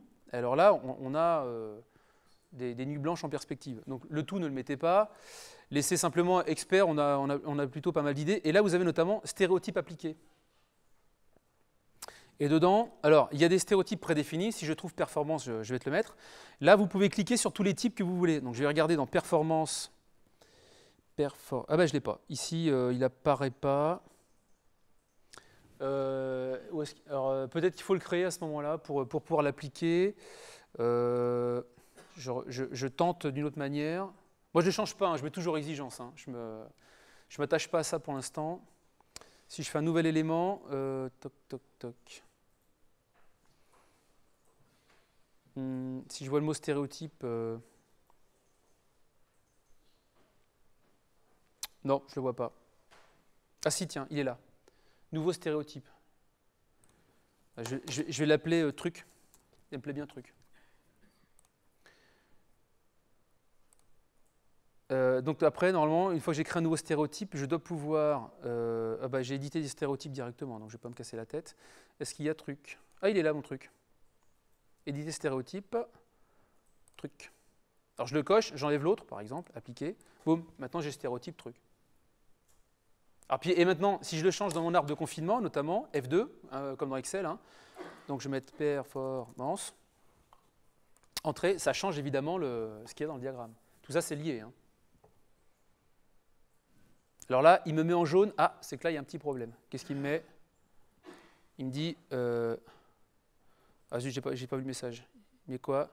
Nested classifier of a class stereotype by requirement must also be stereotype by requirement. Ah, d'accord. Bon, là, il me dit que pour une exigence, tu es obligé de garder exigence avec un mot en plus. Bon, bah, on va voir si le jaune disparaît. Voilà. Donc là, donc là, je vais faire requirement. Tac. On va le laisser réfléchir. Peut-être un petit R, je ne sais pas. Sauvegarder. Bon, il ne réagit pas tout de suite. Enfin, voilà la manière pour le faire. OK là-dessus? Est-ce que c'est bon? Ouais. J'ai pas tous les trucs et astuces de Magic Draw. Hein. J'en connais quelques-uns, je donne ceux que je connais, en partie. Après, voilà. Demandez, après on verra. Ouais, voilà. Performance requirement. Non, pas de titre identique. Ah bah si tu fais un glisser, mais il va te le mettre en jaune alors. Bon, mais il devrait réagir à terme. Ouais.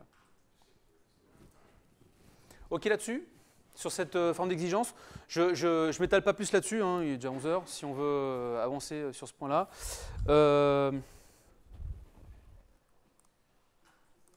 Pour terminer sur ce diagramme-là, alors on va pouvoir ensuite ramener d'autres éléments du modèle dans le diagramme des exigences et inversement. On va pouvoir placer des exigences dans d'autres diagrammes du modèle. Il faut que ça ait un impact sur votre système, ces exigences-là. Donc ça veut dire que c'est ce qu'on appelle la traçabilité. Bon, dans l'idée, c'est assez facile à comprendre. Maintenant, dans les actes, arriver à mêler tout ça, bon, on va y aller doucement aussi, hein. Donc la traçabilité, en gros, c'est tout ce qui est lié aussi à la gestion des exigences. Donc voir l'impact d'un changement d'exigence, s'assurer de la cohérence des exigences, etc. C'est pour ça qu'on peut relier donc d'autres types d'éléments. Attention, là, ce n'est pas exigence, hein, c'est d'éléments à exigence. Par d'autres liens, d'accord, ça en fait d'autres. Donc on a le lien, alors refine, qui est utilisé entre un cas d'utilisation et une exigence. Autrement dit, mon exigence a été validée par une fonctionnalité prise en compte. Une exigence avec un bloc, ça c'est créé par un lien satisfy. C'est une flèche en pointillé avec un nouveau stéréotype. Et vous avez exigence, c'est un cas de test, c'est-à-dire qu'en gros, on se met quelque part dans un labo et puis on met en place un test pour bien vérifier que ça répond à ce qu'on attend par le stéréotype verify. D'accord ? Et donc ça vous donne ça, de manière condensée, c'est pareil, c'est issu du livre de Pascal Roch, je ne me suis pas cassé la tête. Ce lien-là, donc refine pour cas d'utilisation, exigence. Bloc, élément d'architecture avec une exigence, c'est un satisfy. Je ne sais pas si c'est une erreur ou pas là, dans le bouquin, mais le bout de la flèche n'est pas le même. Bon, on ne va pas se triturer avec ça. Et un test qui vérifie l'exigence qui a été posée. Parce que c'est vrai que là, alors, si on prend le test, on dit, il est marqué, on doit pouvoir changer facilement la station et le volume de la radio. C'est très très vague. Donc peut-être qu'on met un test consommateur pour dire, voilà, ça c'est considéré comme facile, donc validé. Parce qu'on a choisi un bouton tournant, une tirette, un bouton sensible, à voir. Alors, ça répond à la question tout à l'heure qui m'a été posée. On peut faire donc des distinctions sur les types d'exigences, c'est ce qu'on vient de faire avec les performances, notamment ici, donc requirement, et là vous avez interface requirement, et puis ici, physical requirement. Bon, si vous le sentez, vous le faites, hein, là-dessus, pas de... Bon, mais à notre niveau, je ne juge pas ça nécessaire. Bon, celui qui arrive à faire avec et pour qui c'est pertinent, pas de souci. Et deux éléments qui apparaissent ici, notamment sur les notes, c'est que quand vous mettez au point votre modèle, vous avez ici, vous voyez là, la note avec un stéréotype marqué problème. C'est que quand vous mettez des exigences ou des éléments dans votre système, vous pouvez dire, tiens, je mets ça, mais. Et plutôt que de dire mais et de rien mettre, vous mettez une note. Et vous associez la note à l'élément à problème. Donc c'est-à-dire que c'est quelque chose qui va devoir être résolu plus tard en tout cas. OK là-dessus. Et si vous avez besoin, c'est pareil, de donner des précisions sur un élément, vous avez la possibilité d'utiliser donc une note stéréotypée rationnelle. Là, fournissant une explication. Peut-être pour vous, parce que vous ne voulez pas oublier le fait que, ou pour les autres collègues. Hein. Communication, non-ambiguïté des éléments du modèle. D'accord ? Donc ça, ce sont d'autres possibilités. Et puis, vous avez la possibilité dans les exigences de préciser ça là, les priorités, des sources, le risque, des statuts, ou de mettre tout ce que vous voulez d'ailleurs. Ce sont des attributs d'exigence. Là, par exemple, on voit que toutes les exigences ont été validées. Vous pourriez proposer en cours de validation, par exemple, donc quelque chose qui n'est pas encore terminé. OK ? Le risque aussi, là par exemple, alors, le cœur de métier, le risque est bas, vous connaissez ça par cœur, vous connaissez tout par cœur. Si vous vous lancez dans une nouvelle fonctionnalité de votre système, là par contre le risque est peut-être élevé, parce que ce n'est pas votre cœur de métier, vous n'avez aucune expérience là-dedans. Donc vous pouvez noter ces éléments-là. Dans un premier temps, je dirais rester simple, hein, bien évidemment, mais vous pouvez tout à fait rajouter tous ces éléments-là. OK là-dessus? Alors comment on fait, vous allez me dire, peut-être sur Magic Draw. Très simple.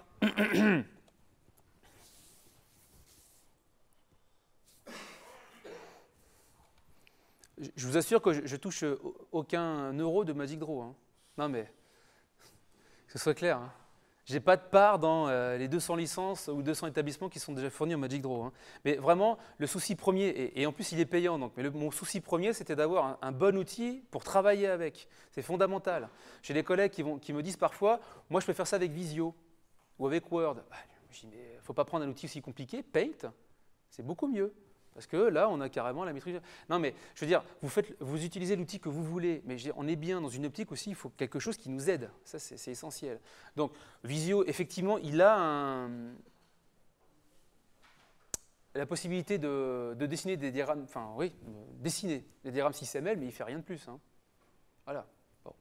C'est 400 € quand je vois le prix de SolidWorks tous les ans. Hein.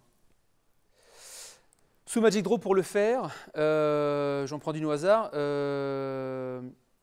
Zut, elle apparaît pas. Ah, j'avais un raccourci. Alors, il faut que je m'en souvienne maintenant. Alors, ça va être par là. Spécification. Pop, pop, pop. Ah, et bien là, j'ai un trou. Alors attendez, je fais une petite chose. Non, je ne l'ai pas là. Mince, d'habitude, j'ai parfois un petit rond qui s'affiche, mais là, il ne s'affiche pas. Je le retrouverai tout à l'heure pour ajouter l'attribut. Ah, bah, parce que ouais, je me lis sur. Où ça? Oui, c'est ça, voilà, ok. Insérer un nouvel attribut, c'est celui-là, ouais. C'est le petit rond orange qui apparaît là, je cherchais. Je ne sais pas, vous mettez statut.